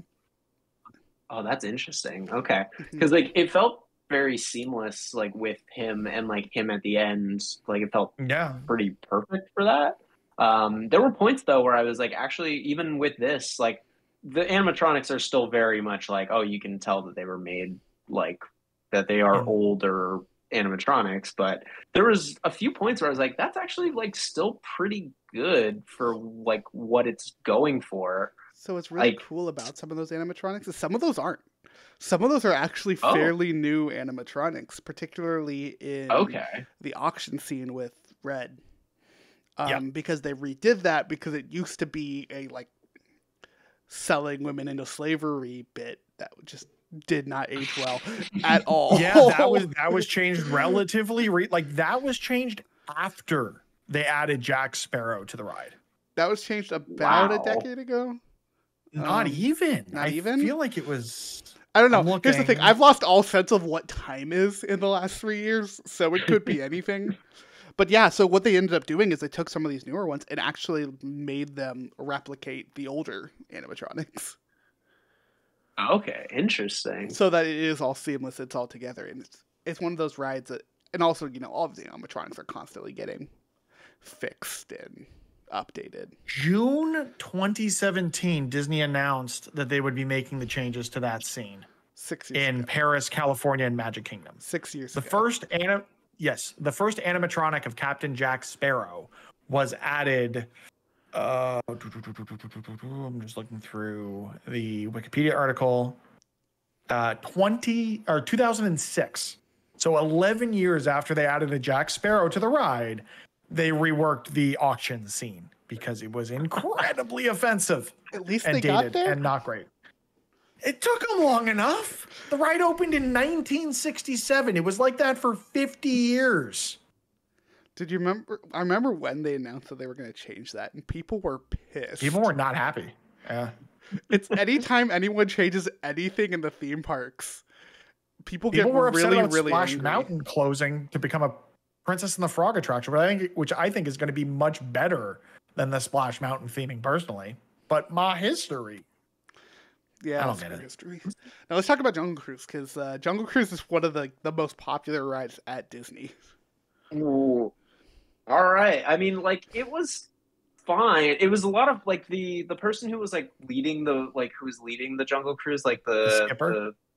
the skipper. Like he was fun and I had a lot of really good like it was very Dad jokes? witty and had like a lot of good dad jokes like that. But like I will say this was probably the thing we waited the longest in line for, and like I had a good time, but I didn't feel like it was worth the like it was like 90 minutes plus. Like Ooh. it definitely what Yeah. it said on the like maybe it was like 70 to 90, like it was somewhere in between there. I lost track Yeah. track of time during this. During You this whole do that thing. at the parks. That happens. Now, yeah, Jungle there Cruise just is- wasn't like a Jungle Cruise is very unique in that way, right? Like a lot of people love this ride for a fairly basic short ride of, a skipper cracking jokes while you look at different animatronics. What I think is kind of unique about that ride is it's one of the only rides still around that actually relies on a human person presenting to you. Like, that used to be a thing everywhere, and now I think Jungle Cruise is one of the last ones. I think the Kilimanjaro Safari probably takes that to another extreme where you have a host on that as well. But apart from those two experiences, there's nothing that comes to top of mind for me. There's nothing in which you have Disney, like a host. We used to have Great Movie Ride, but that's long gone. The only other thing I can Rest in think of peace, is welcome in Mickey and Minnie's Runaway Railway. Great ride. Woo. The only other thing I can ridden think it of is the backlot tour at Universal Hollywood. Like, Yeah, I remember that. They have that at Universal Orlando as well, I believe. Do they? Because like the backlot tour is a tour very specifically of their production facility in Hollywood. They have production facilities at Universal Orlando too, though, or at least they did when I visited as a kid. Huh. Neat. I never went to that side of the park, so fair enough. No, yeah, Jungle Cruise it's an interesting one. I love it personally. Yeah, it's not everyone's cup of tea. No. I enjoyed it for sure. It was nice, like once we got onto it, and like again, the skipper was really was the selling point of the entire thing. And yeah, it was a really beautiful layout going through. Just I just wasn't it didn't blow me away in sort of ways that some of the other ones were, where it felt like the wait was a little bit more worth it. But I'm still glad I got to experience it, especially knowing that this, I guess, is one of the bigger rides, because it was always kind of at that pretty high wait time because anytime we look. Yeah, it's one of those things where I don't know if I would ride it if it was more than a 30-minute wait, unless I had a lightning lane for it. Because I've ridden it in both Florida and California, and in Florida, at least when we rode it, there was something wrong with the AV system on the boat where we could hardly hear the skipper from where we were sitting, so it kind of took away from the experience. Without those jokes, you're just looking at 50-year-old animatronics. So definitely something that you need to really get the full effect of the experience, at least for me. Yeah, definitely. All right, I got one more question within Adventureland, and I think the answer is going to be no, and then we'll move to Fantasyland. Did you go check out the Enchanted Tiki Room? Did not. How dare you? No, I'm kidding. Okay.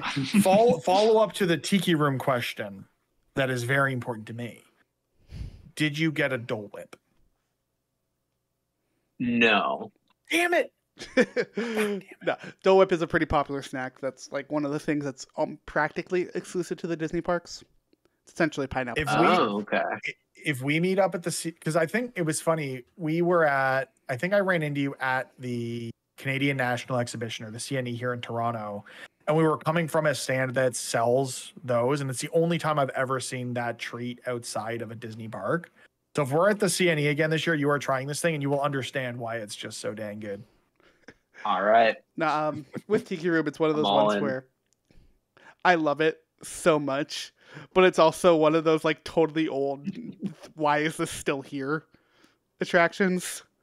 Because it has air conditioning and it's Florida. True. Now, the reason that it was so cool to me is one of the first audio animatronics they made was the birds for the Tiki Room. Oh, okay. So it's I have that love of that through that. But ultimately, it's not good. As much as I love it, it's not. But I still have these memories of just annoying the absolute shit out of my parents just singing the stupid Tiki Room song. In the Tiki Room. We got one more land to cover in Magic Kingdom, and then we'll keep rolling. And that is Fantasyland, which has a lot in it behind the castle. Wait, yeah, I got that right. It's got Peter Pan, Small World, PhilharMagic. Should be super simple because really only did It's a Small World in here. And did you love it, or did you love it? Oh, I loved it. I loved when we got stuck at Oh, no. close to the end, and it just was taunting us because it was like probably an extra like 3 or 4 minutes of just like being still, like just And that song in watching, your like ear and the just whole wait. time.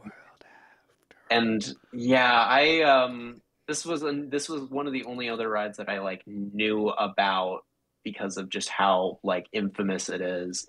Yeah, that And earworm. man, Yeah. like it was literally like there are certain points in it that are like just falling apart almost, and like Yeah. the upkeep seems to have been very minimal, which I mean I guess keeps it preserved. It is exactly what it is. Yeah. And you realize that very, very quickly that there is not Yeah. Like anything else to it. here's the thing about Small World.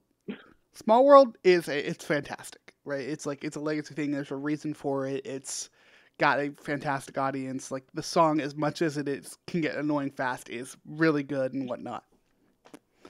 To me, those dolls are some of the most terrifying things in the entire park. Oh yeah, they're unholy. I cannot like just I was uncomfortable the entire time like going through this. And I knew I had to do it, and like I'm glad that we did do it. It was fun seeing the reserve of money that is clearly just like if Disney stock falls below a certain amount, they're just gonna clear out It's a Small World and probably be able to fund the next 4 phases of the MCU.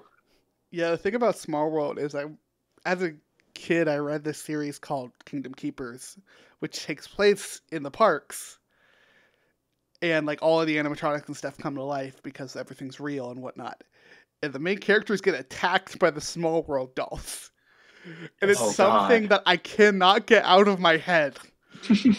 Especially Disney when you really look needs at to turn them. that, like, they need to turn that series of books into a Disney Plus show or something, because I feel like that's just it's an advertisement for the parks. So it was pitched, but ultimately was going to be too expensive to make. Yeah, I can see it. Yeah. I mean, they did do National Treasure. Other one I wanted to ask about Fantasyland is: were you able to get on the Seven Dwarfs Mine Train? No. Yeah, Too long really of a kind of wait. didn't. Yeah, and just like, and as well, like a lot of properties like that, like Snow White, and like again, none of us really cared about that like that era of Disney stuff all that much. So like anything that was like not like a priority, just kind of So no Little see Mermaid, no Beauty and the Beast, none of that. no, Honestly, can't blame no. you. The only other ride that we did, and this was after the fireworks show at the castle, which was one of the coolest like live show experiences I got to Was it Happily Ever After? go through. Not yet. Or was it the I 100th? don't know what. I think it was still the 100 or 50th. It was still the something, 50th show. I'm looking it up now. I had it open. I got Disney some Enchantment. Disney Enchantment is what's running now through April 2nd, and then April 3rd, or not, maybe not right away, but yeah, April 3rd, Happily Ever After is back in the park. Yeah, I got some truly, truly excellent photos during the fireworks show. I was playing around with long exposure stuff. The fireworks shows, and then like some of the nighttime shows, especially over at Hollywood Studios, are some of the coolest things in the park. So if I had told you before you went to the park that Disney is the second largest purchaser of explosives in the United States, would you have believed me? Before, no. Now? After, I can 100%. It makes so much sense. It was elaborate and also went on for way longer than I expected, with just how elaborate the like continued to like up the ante, and like just it just felt like it was getting bigger and bigger with different themes each time, and it was like so cool getting to like, and they represented a lot of properties that like I didn't really see elsewhere in the park. Like they had Moana, they had like Princess and the Frog as well, which I guess is getting a ride, but like they had like ones that I was like, oh, these are ones that I actually like. A really lot of the like, modern stuff gets put in. A lot of the more modern stuff that is a little bit harder to build up an attraction for gets put in at these nighttime shows. Like what's really cool to me is the one that's showing in Disneyland right now has every single animated project that Disney has done. Ooh. And so Alex, I just shot you a DM of my the reason why Griffin and I both talk about Happily Ever After is because this was the show that predated the one that you saw in Magic Kingdom. And for me, it holds a really special place because I got engaged to my wife our first day at Magic Kingdom in front of the castle, and our day ended with this show. And I'm not ashamed to admit there were tears because it is just, it's incredible. So if you do get a chance to go back, I really hope they're still showing this one because it's really something special. Yeah, I like already going through it. I can already like see like there are things I can already see that they didn't do in the show that I saw, and just like the creative work. And like I remember one of the biggest moments was they had like, I don't know if it was a real person or not, Tinkerbell going like ziplining across. That's a person. Wow, that's that's a real person. Wild. That predates the Spider-Man animatronic in California, which I could see them definitely trying to use that technology here to, avoid maybe not have someone on a zip line up in the sky while fireworks are being shot every night.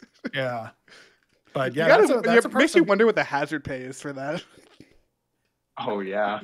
I mean, you think they get hazard pay? This is Disney. I know they don't get hazard pay. Like you said, it's Disney. But speaking of nighttime shows, and using this not so subtly for a transition out of Magic Kingdom, over in Hollywood Studios, did you get to see Fantasmic? Ooh, what? So that is like one of the two nighttime shows. It's you actually sit down like in an amphitheater and there's a show that goes on. Okay. No, I didn't get to do that. We did just kind of happen upon it. It was with the the drop tower, Haunted Mansion, Hollywood, yeah, the Tower of Terror. They did do like a projection like show type thing on that. I don't know if that's the other live show or if that was just like a thing that they did, but it was like once it like really like the sun fully went down and like all the like street lights and stuff turned on, they did like it was like 5 minutes or so. They did like a little thing outside of the Hollywood. Yeah, they do that periodically. Tower. It's kind of one of the things they do, but it's super fun. It's so fun to watch. That was like very quickly after doing the fireworks show and doing like photos for that, and like really, really, really pleased with a lot of the ones that I got. I got some just really, really incredible photos that I'm super happy with. I kind of started to pivot where I wanted to do a lot of the photos that I was going to get at night, just because it was so well designed for it. There were so many like neon signs that gave enough like ambient light, and just really getting to get these really, really cool photos was like a huge thing for me. So I did a lot of my photo taking at night, especially on the day 3, and I was just really playing around with the low or long exposures and just trying to like see what type of cool effects I can get with that. Yeah, Galaxy's Edge at night is definitely something to behold. Yeah. Oh yeah, dude, all of the parks at night are like really cool, except for kind of sort of Animal Kingdom, although it is getting better. But Hollywood Studios, that's the one I didn't see at night, and I kind of regret it because they like everything in Pandora glows, and I really wanted to see that, but we didn't end up getting back to the park. But Hollywood Studios at night especially is something so wonderfully special. Of like, you have the music playing, there's a buzz to the park that was there during the day but is slightly different at night, and everything is just elevated by that, especially Galaxy's Edge. Yeah. Yes, absolutely. Which I guess this is a good transition because day 3 was Hollywood Studios / like dedicated to Galaxy's Edge, which started the day off right. Got the lightsaber. Pulling out the lightsabers. Said it would happen. The first thing doing on going to Hollywood Studios and Galaxy's Edge was I built my red lightsaber. Nice. Okay, went down the power and control route. Oh, that's a good one. Yeah, I don't remember the name of my route, but I loved the more like old school style for mine. See, I wanted that style, but when I was in California, like the biggest problem that they've been facing is shortage of parts. So I wanted to do the build that Griffin did, but they were missing like more than half of the pieces, so I went with the one that gave me the most variety. But the amount of trouble I had with building this damn thing in California is just ridiculous. Yeah, it was not a good experience for you. No, I had an absolutely terrible experience, so much so that I went and complained to customer service, which I don't do, and I heard nothing back from it, which is unfortunate. But I don't know what it was. If it was so, I purchased a separate crystal than the ones that they offer you as part of the experience. You get the choice of red, purple, blue, or green. I wanted yellow because I wanted to be extra, so I went and bought that, and then wanted to use that as part of the show. And boy, howdy, was that a mistake. Yeah, I see, Griffin. You've got yellow, you've got white, and you've got probably... Oh, I'm mostly doing this because we can now show... I've got white, blue, and yellow. Oh, blue. Okay. So for me, the saber just didn't turn on. So they're like, oh, we'll fix this. We'll figure it out. So when everyone else gets that moment of turning on their lightsabers, I didn't get that, which I feel like missing out on that is like a core part of the experience. So I was very, very disappointed in the whole thing. I'm glad that it went well for you. Yeah, I could imagine that being just like really kind of take the entire, like just takes the magic out. Take everything out of, yeah. Yeah. Because like one of the things I was so impressed with was the actual just experience of getting to build it in the way that like the person who was running it and like how there were music cues associated and just like how well performed it was and like getting to kind of be a part of this experience and like the feeling of getting to like, yeah, turn on that lightsaber, pull it up. And I was the only person who built a red one. I specifically did it because I keep getting told, I mean, one, it was an homage to Sam Witwer and Starkiller because I love The Force Unleashed. And also I keep getting told that I look like him. So I thought might as well go with it and just lean into the meme, right? Absolutely. And so it was like a truly, truly magical experience getting to like put it together and getting to like go through it. But yeah, like if it not turning on, like even like with the route that I was going down, one of the things was like, oh, they have a different headpiece or they have two different like of the top bits. And if you wanted the other one, you had to get it like after you had put it all together. And so I just decided to go with the one that was available that like it like felt more like my choice and not like I was exchanging it out later. I also dropped it immediately, but you know, these things are sturdy. Like I was very surprised at how just there's now like a little chip in it at the very top, but it's like that's like, you know, now it's got some battle damage and it's all builds character, right? Oh no. Oh no. That's a frozen Alex that's a very coming back Alex. shortly. Wait, no, I'm back. I'm back. You're back. We got your no, I'm just restarting camera. That's okay. I had to we're playing musical windows.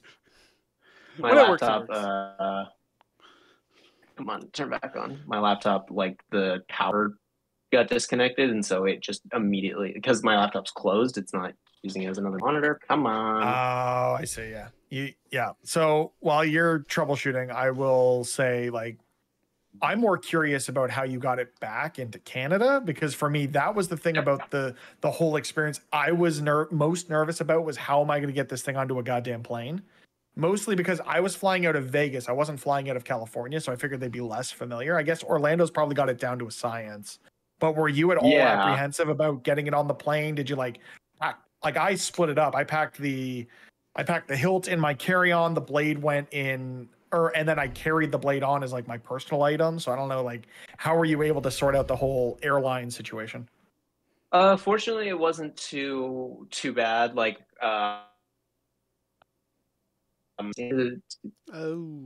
super robot. Your audio got a little audio either. And your camera dead again. All right. All right. Wait, I didn't do this again. All good. You take whatever time you need. It's all good. All right, let me just reset my phone because it is the webcam. Discord. The wonderful Gotta love it. versions of recording podcasts from miles away from each other. Hey, if it weren't for Discord, we wouldn't be recording this miles and miles away from each other. So, oh my God, we're seeing everything. We're seeing all behind the magics. So blurry. Oh, okay. There we go. All right. There it is. All right. Yay. He's back. Be good now. All right. So, taking it back. All right. So having to do the lightsaber on the plane actually wasn't too bad. They give you a nice like shoulder strap Sleeve. carrying case, and I just kept it in that the entire time, and nobody ever really like questioned what it was. And even with a layover, as I had a layover in Charlotte, Chicago, which I believe is like North North Carolina. Carolina, yeah. It is, yeah. I think, yeah. And even like going through that airport, like it was super easy. Just throw it in the like the overhead.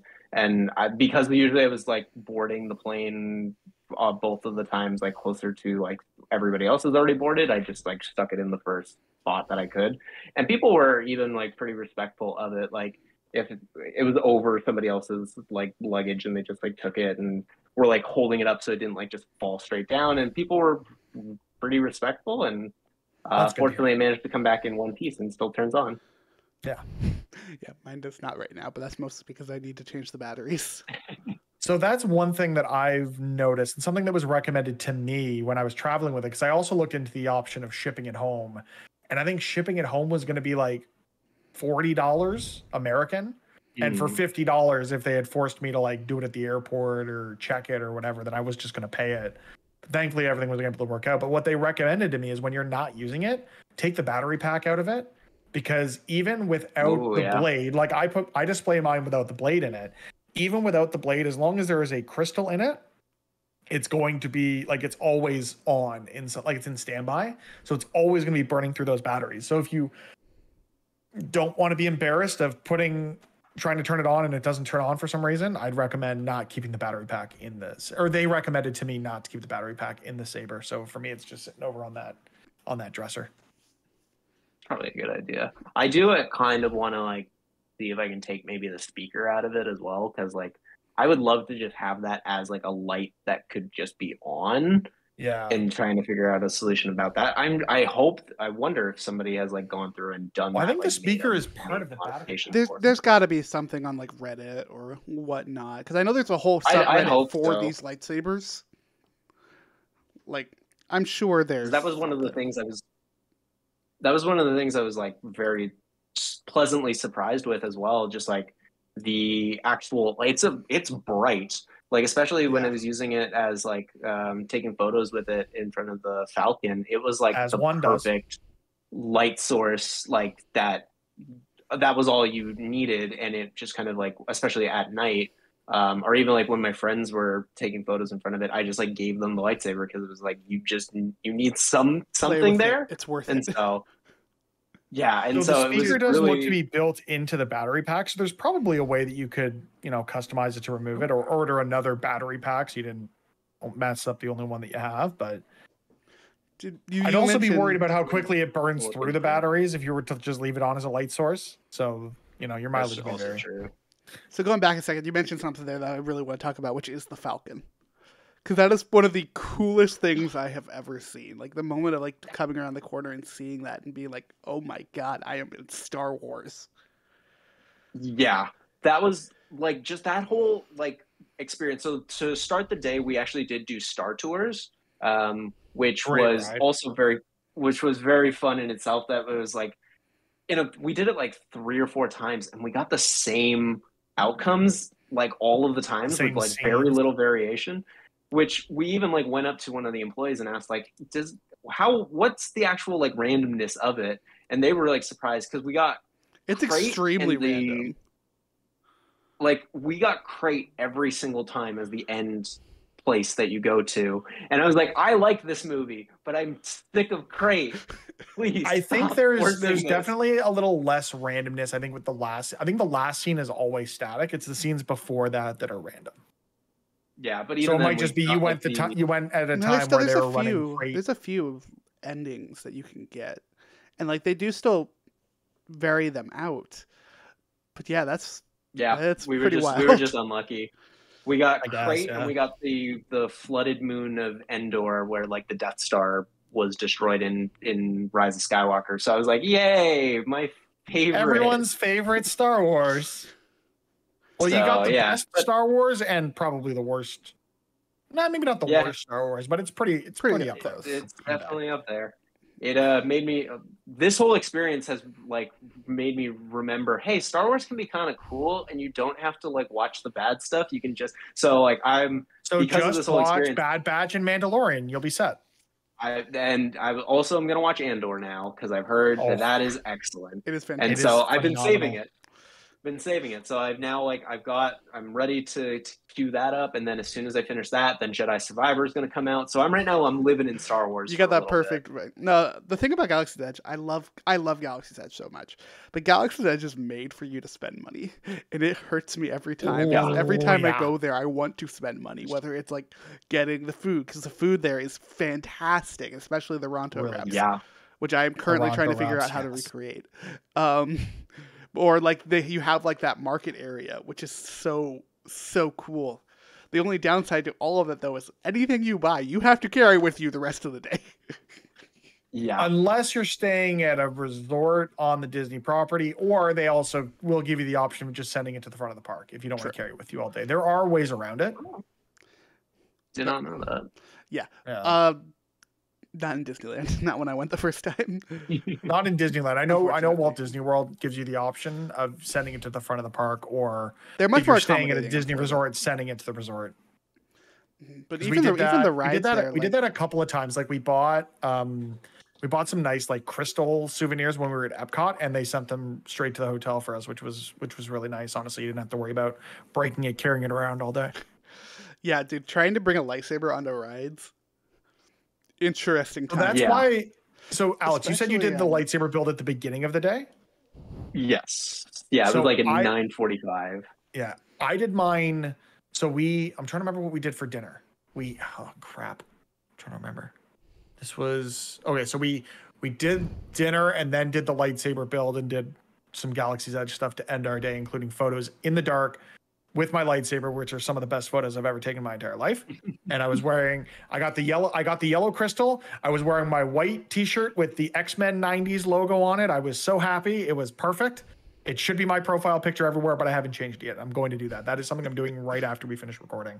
I'll believe it when I see But it. for me, it made more sense to do it at the end of the day, so I didn't have to carry around this sling the whole day, especially since this is like in California, Galaxy's Edge is just part of Disneyland, where there's so much else going on, where at least if you're at Hollywood Studios, I feel I haven't been there since Galaxy's Edge opened, but I feel like, you're at this one park, everyone is living that Star Wars life. So, or that Toy Story life, depending on which end of the park or which end of the spectrum you fall on.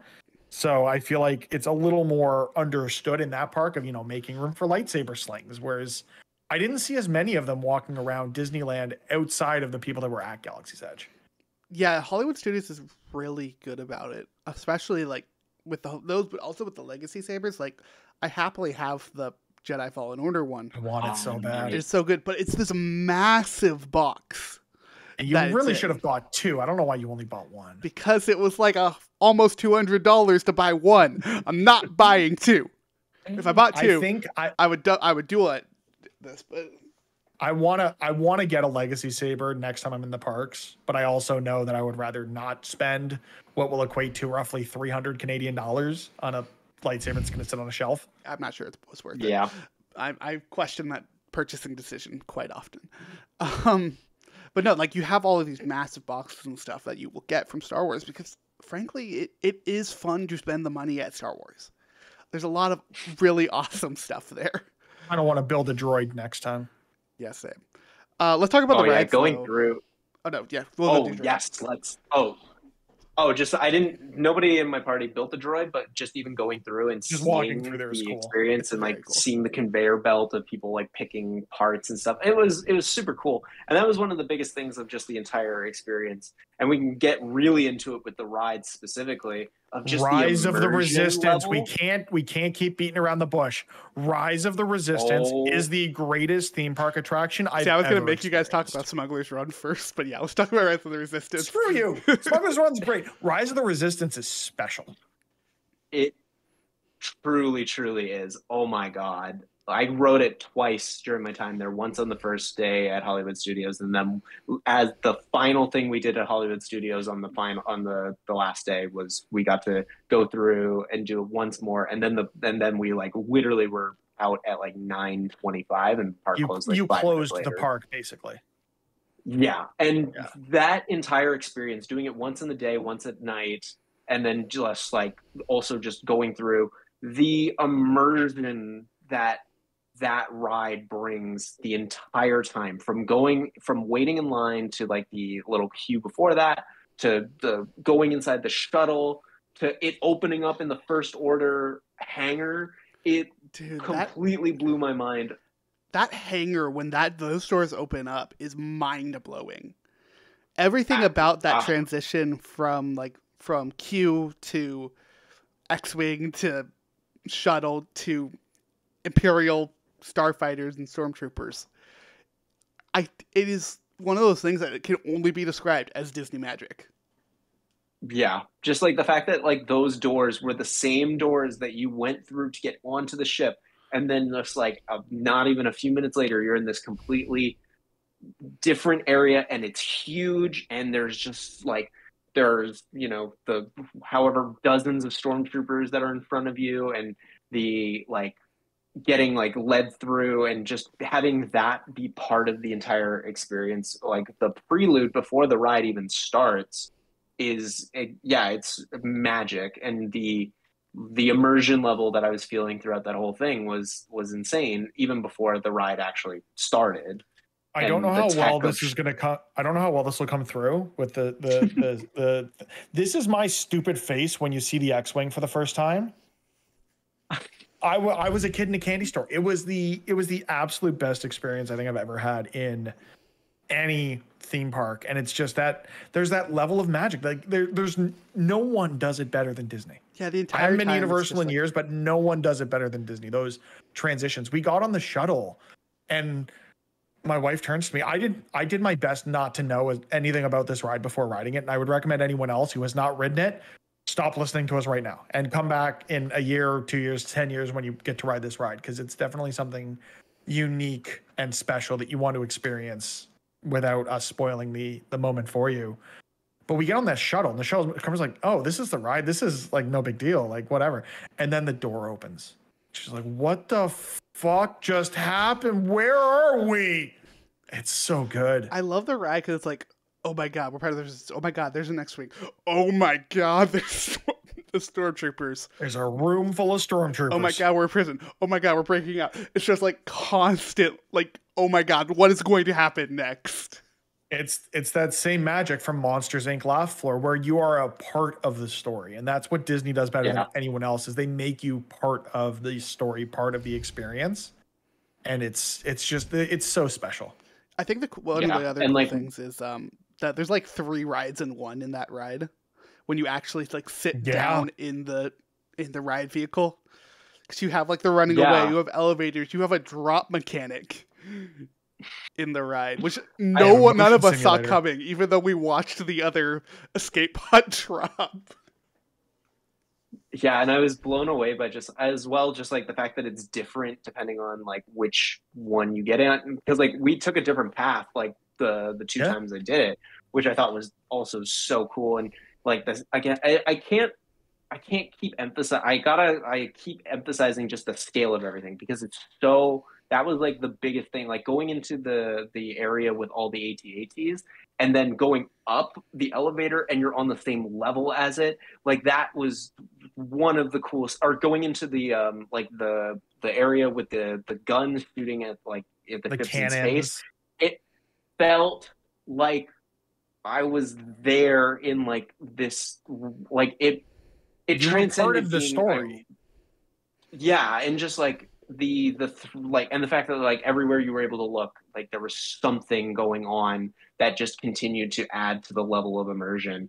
I am truly blown away. And I remember coming out of that thinking like every property that somebody loves should have an experience like this, because it just really is like you are there and you are part of it in like a way that I've never felt with Star Wars before, even like playing the best games in like that have been made for it, and just like was truly blown away. And it's something I think about. I've thought about that ride like every day since. Yeah, Rise of the Resistance has set the bar for story-based rides.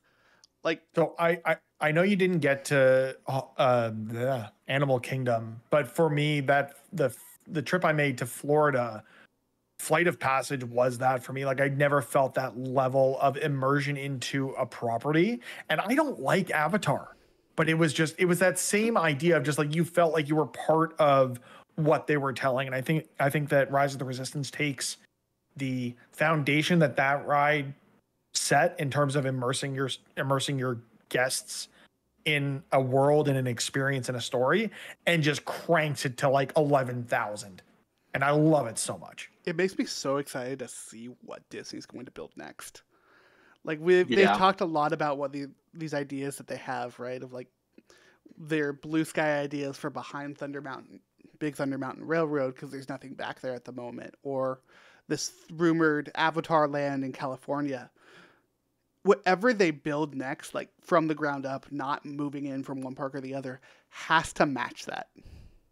The thing Yeah. for me that Has to I match like, Guardians of the Galaxy Cosmic Rewind, which is a fantastic coaster, or one of the best rides in theme parks, period.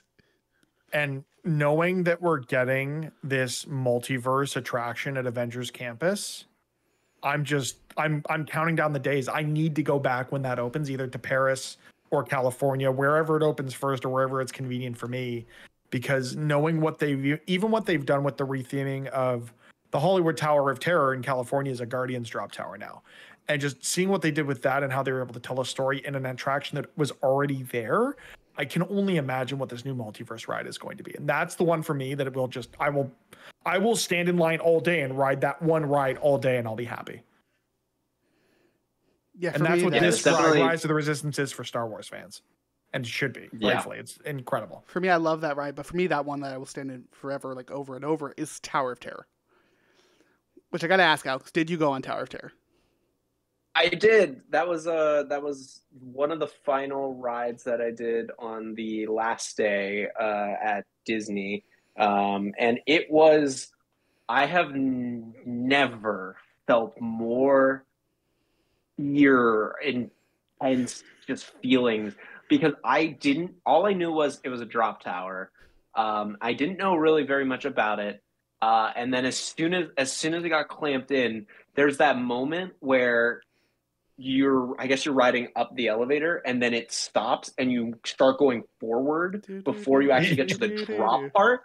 And that I have never, like, I remember seeing the photo that they take of you. I was still just like trying to be as composed as possible while also being so tense. And then once it happened, I was like, oh, that was totally fine. But just there was like a level of fear and anticipation that I've never felt on anything.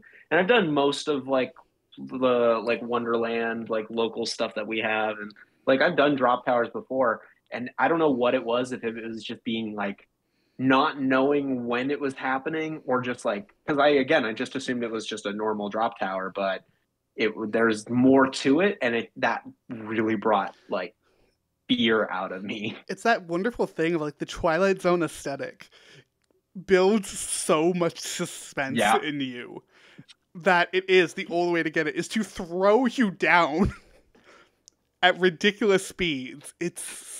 I love the rides so much. You can kind of see a theme in the rides that I love of let's be spooky and weird. Heavily themed, I think, as well. So if you haven't, Alex, I definitely recommend watching the Behind the Attraction episode on the Tower of Terror, because I think there's a lot of really interesting insight into the creation of the attraction, the creation of the ride system specifically, that is really, really interesting, because it's not like you talked about Wonderland, Canada's Wonderland, our local park here, and its drop tower. The difference between that drop tower and Tower of Terror is that most drop towers drop you. Tower of Terror is actually propelling you towards the ground. There is a motor that is pushing you down because they wanted you to go faster and stop more suddenly than a regular drop tower. One of my favorite stories about that is when they were testing it for the first time. When they tested just gravity pushing you down, they're like, yeah, not fun enough. Wasn't enough fun. Tower of Terror. Definitely recommend giving that a watch if you haven't yet. As well as the Imagineering story, which gets to do a lot of that as well. Yeah, I'm definitely revisiting the Imagineering story because I didn't finish it when I first started watching it, but now like I'm gonna have a whole new. I'm definitely just like going to restart it because like Yeah. I've got so much more perspective now on the entire thing, and like even though I haven't experienced nearly the entire experience, but like I've got enough there now though that I feel like I can stick with it because I remember it was really really well made, and I was interested in it, but now I feel like it's gonna like kind of really I feel like hook that's the me in. best But place to oh be in my, after a Disney trip of like, there's still more to do. I still yeah, want to know I just more. want to know more.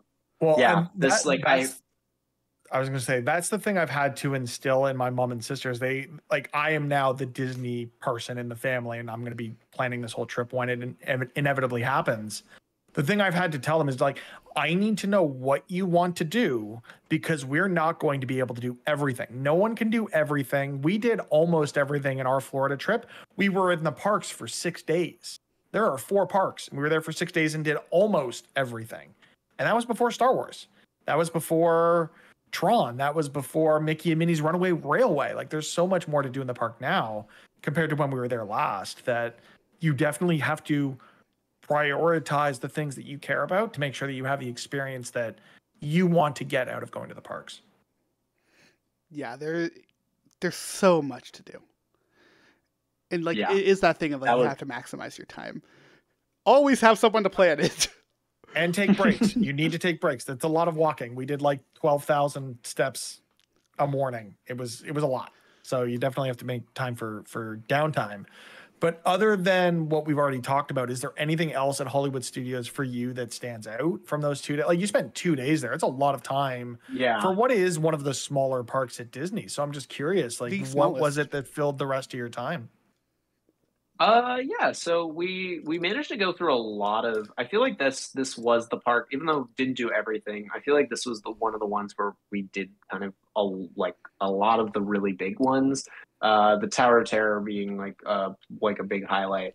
I did do Smuggler's Run, which was super cool. That was one of the ones that was like very shortly after building the lightsaber, and going through.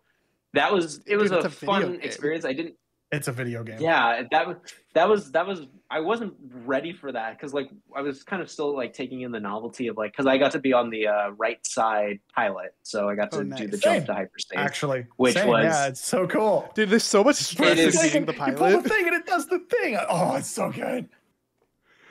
Yeah, so like that was a huge like that was just awesome and getting to be in the Falcon and though we did actually pretty bad on it because I don't think any of us were really prepared for what was in and like I remember I crashed immediately because I just wasn't Oh, yeah. like ready to go. Dude, at the end of the ride, my the problem with controls got the taken problem away with from me. pilot the problem with piloting the Falcon is they use inverted controls and it doesn't work because my brain does not think inverted.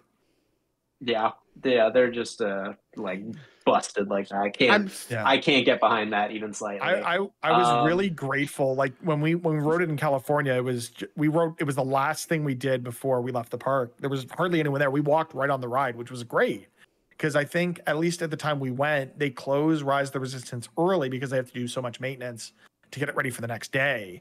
That there's nothing really to do in Galaxy's Edge, so everyone just goes and does the rest of the park. We waited like 5 minutes. And I remember we got on, like, there was me and my wife, and we got on with a family of 3.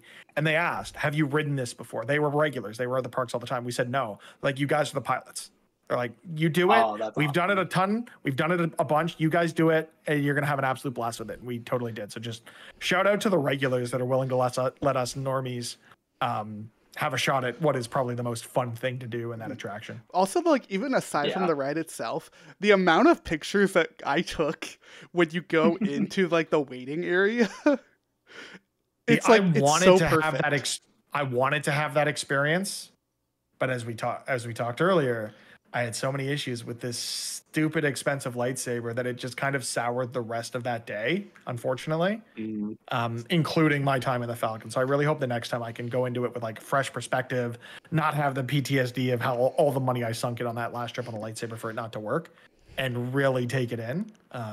So yeah, that was unfortunate timing, at least for me. Yeah, one of my favorite pictures I Yeah. took in there was at like the Star Wars equivalent of chess board The table. hollow board thing.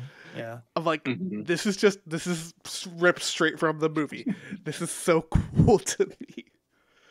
Yeah, the production design of everything was just like not even it's exactly how you think of it, and like also just like perfectly recreated, and like and that's just kind of how I felt through the entire like Galaxy's Edge and just going through and even though it's like the actual layout of the Falcon is probably not the same, they mask it enough where it's like you don't question it and you're just like totally there the entire time. You're already overwhelmed by You're that. immersed in it, even though there Yeah. are like 6 simultaneous cockpits going on that attraction at any given time. I think it is. Also, shout out to Yeah. Hondo for being one of the best Star Wars characters.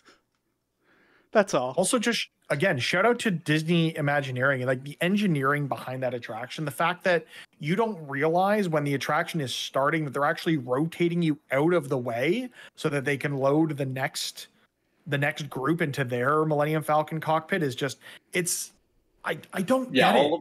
Like it's so they're seamless. so smart and it blows my mind.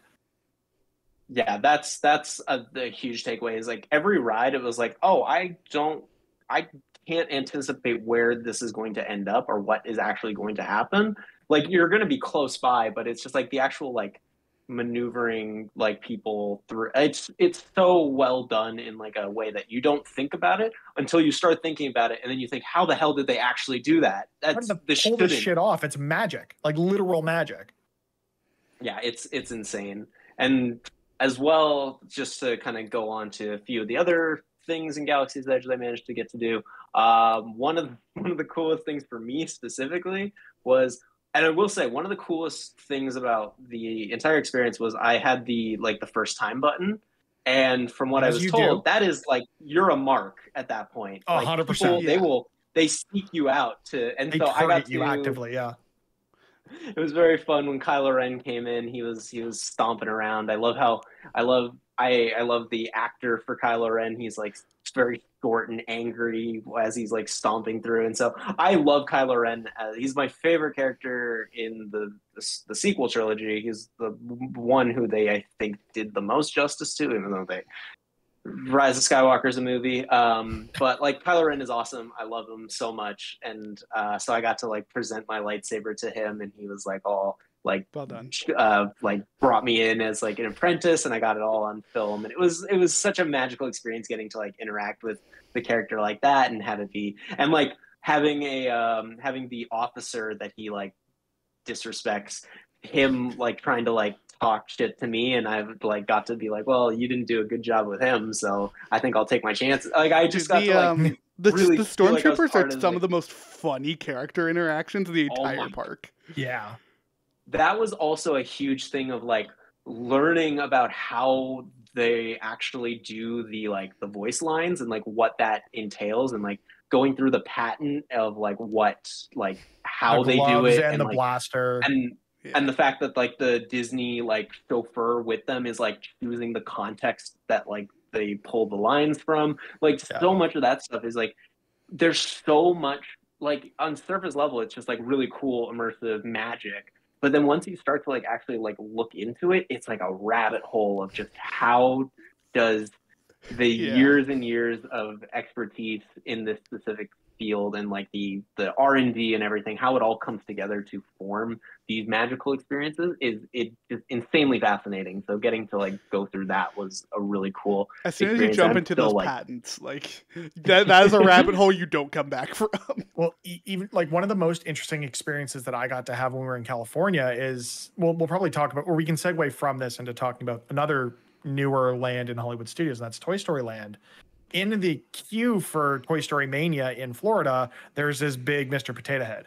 But in California, he's standing out on the boardwalk and will interact with you. And like I had a full-on conversation with him about taking a photo of my wife in front of me. Like, oh yeah, you want me to pose? Here, I'll pose. And I have it all on video. And that's like one of the most like amazing things I captured on that trip.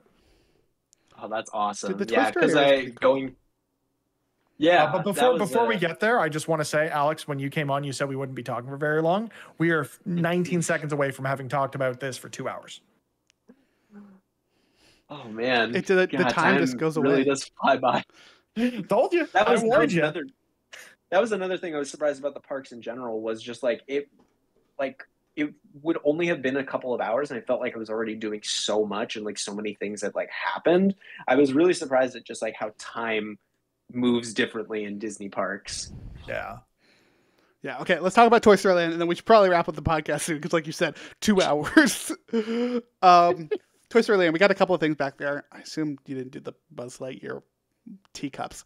But were you able to do Toy Story Mania or Slinky Dog Dash? We did. I Slinky didn't Dog do the Dash, Slinky yeah. Dog because I know that would have messed me up. So I just kind of like stood back while my friends all went on it. But I did do. I don't know if it's the one where you're in the shooty game. Yeah, Yeah. that's Toy Story Mania. Which also was really strange. Like the mechanic of it, like having to like pull the string. the pull string was weird. It was fun. I kind of liked the Buzz Lightyear one a little bit more because it was like a little bit more streamlined. But it was a good time, and just going through the actual like park itself and seeing like or even just going through the queue for that ride specifically and just like seeing the Mr. Potato Head taking pictures of praising the Potato Head. All the and board like game stuff doing too.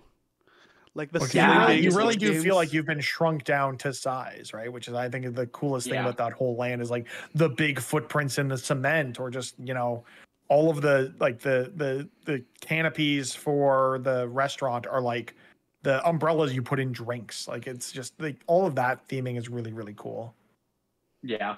And just really like, and it was really accurate because they were using brands and like things that you would know. It's like Crayola crayons. It's like, but they were really accurate about bringing those to life in like that, like in that scale, which was also really cool. Like, and really continued to add to the seamlessness of the entire experience.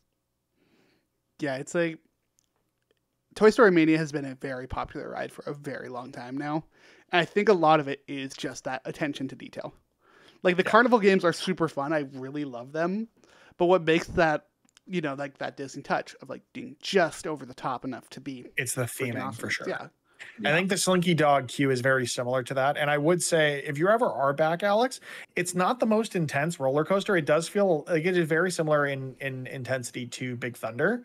So if you were able to do one, you'd probably be able to do the other. But also like that is one of those rides that's like 90, 120, 150 minute wait. So I can totally understand passing on it for that reason as well. The only other thing that I think we need to talk about before we wrap up is this DM that I got from you in all caps saying, I want to watch Muppets now. And we have to talk about the best Muppet attraction Vision at Hollywood Studios, which is Muppet Vision 3D. Oh, how could I have forgotten about? There's a reason I had to go back to my DMs. I had to make sure. But yeah, this is something special. Yes, it was. So like I am aware of the Muppets. I've seen some Muppet stuff, but I've not like really dived super deep. I've seen the movie with Jason Segel. Really enjoyed everything I've seen of the Muppets. I know I liked them. The Muppet Vision from the beginning, from the queue waiting, like with all of just like the stuff, and they have the 4 TVs, and they're like going back and forth from the TVs. Just from the minute it's like that, just amazing comedic timing, and having like being in the theater and then like really leaning into like that, hey, we're not going to do 3D gimmicks, and then just immediately like having that be a big part of it, and having the older critics on the like in the balcony, just everything about it. It's Muppet goodness, and I'm now diving. I'm going to be diving in when I have time to watch stuff. Like I've got. Fair warning, there's a lot of episodes of The Muppet Show. And I truly do mean a lot. That went on for like There's that. There's the ABC Office style show. There's Muppets Now. There's the 2 Muppet movies. There's the older Muppet movies. You can watch Muppet Christmas Carol, which we have a great episode up talking about on the podcast. So good plug. Solid plug. I try. 10 out of 10. I try. Yeah, the Muppets are awesome. Like, it was like our most watched YouTube video for a very long time, which was weird. Yeah. No, the Muppets are really, really awesome. And one of the big scares when Galaxy Edge was being put in was that the Muppets were going to get taken out. And it is like that whole area is so wonderfully themed. Like I love the fountain, Pizza Rizzo's, like More I love Muppets, the please. restrooms, like Yeah. Gonzo's Royal, like it's so perfect. Gonzo's Royal Everything about Flush, it is baby.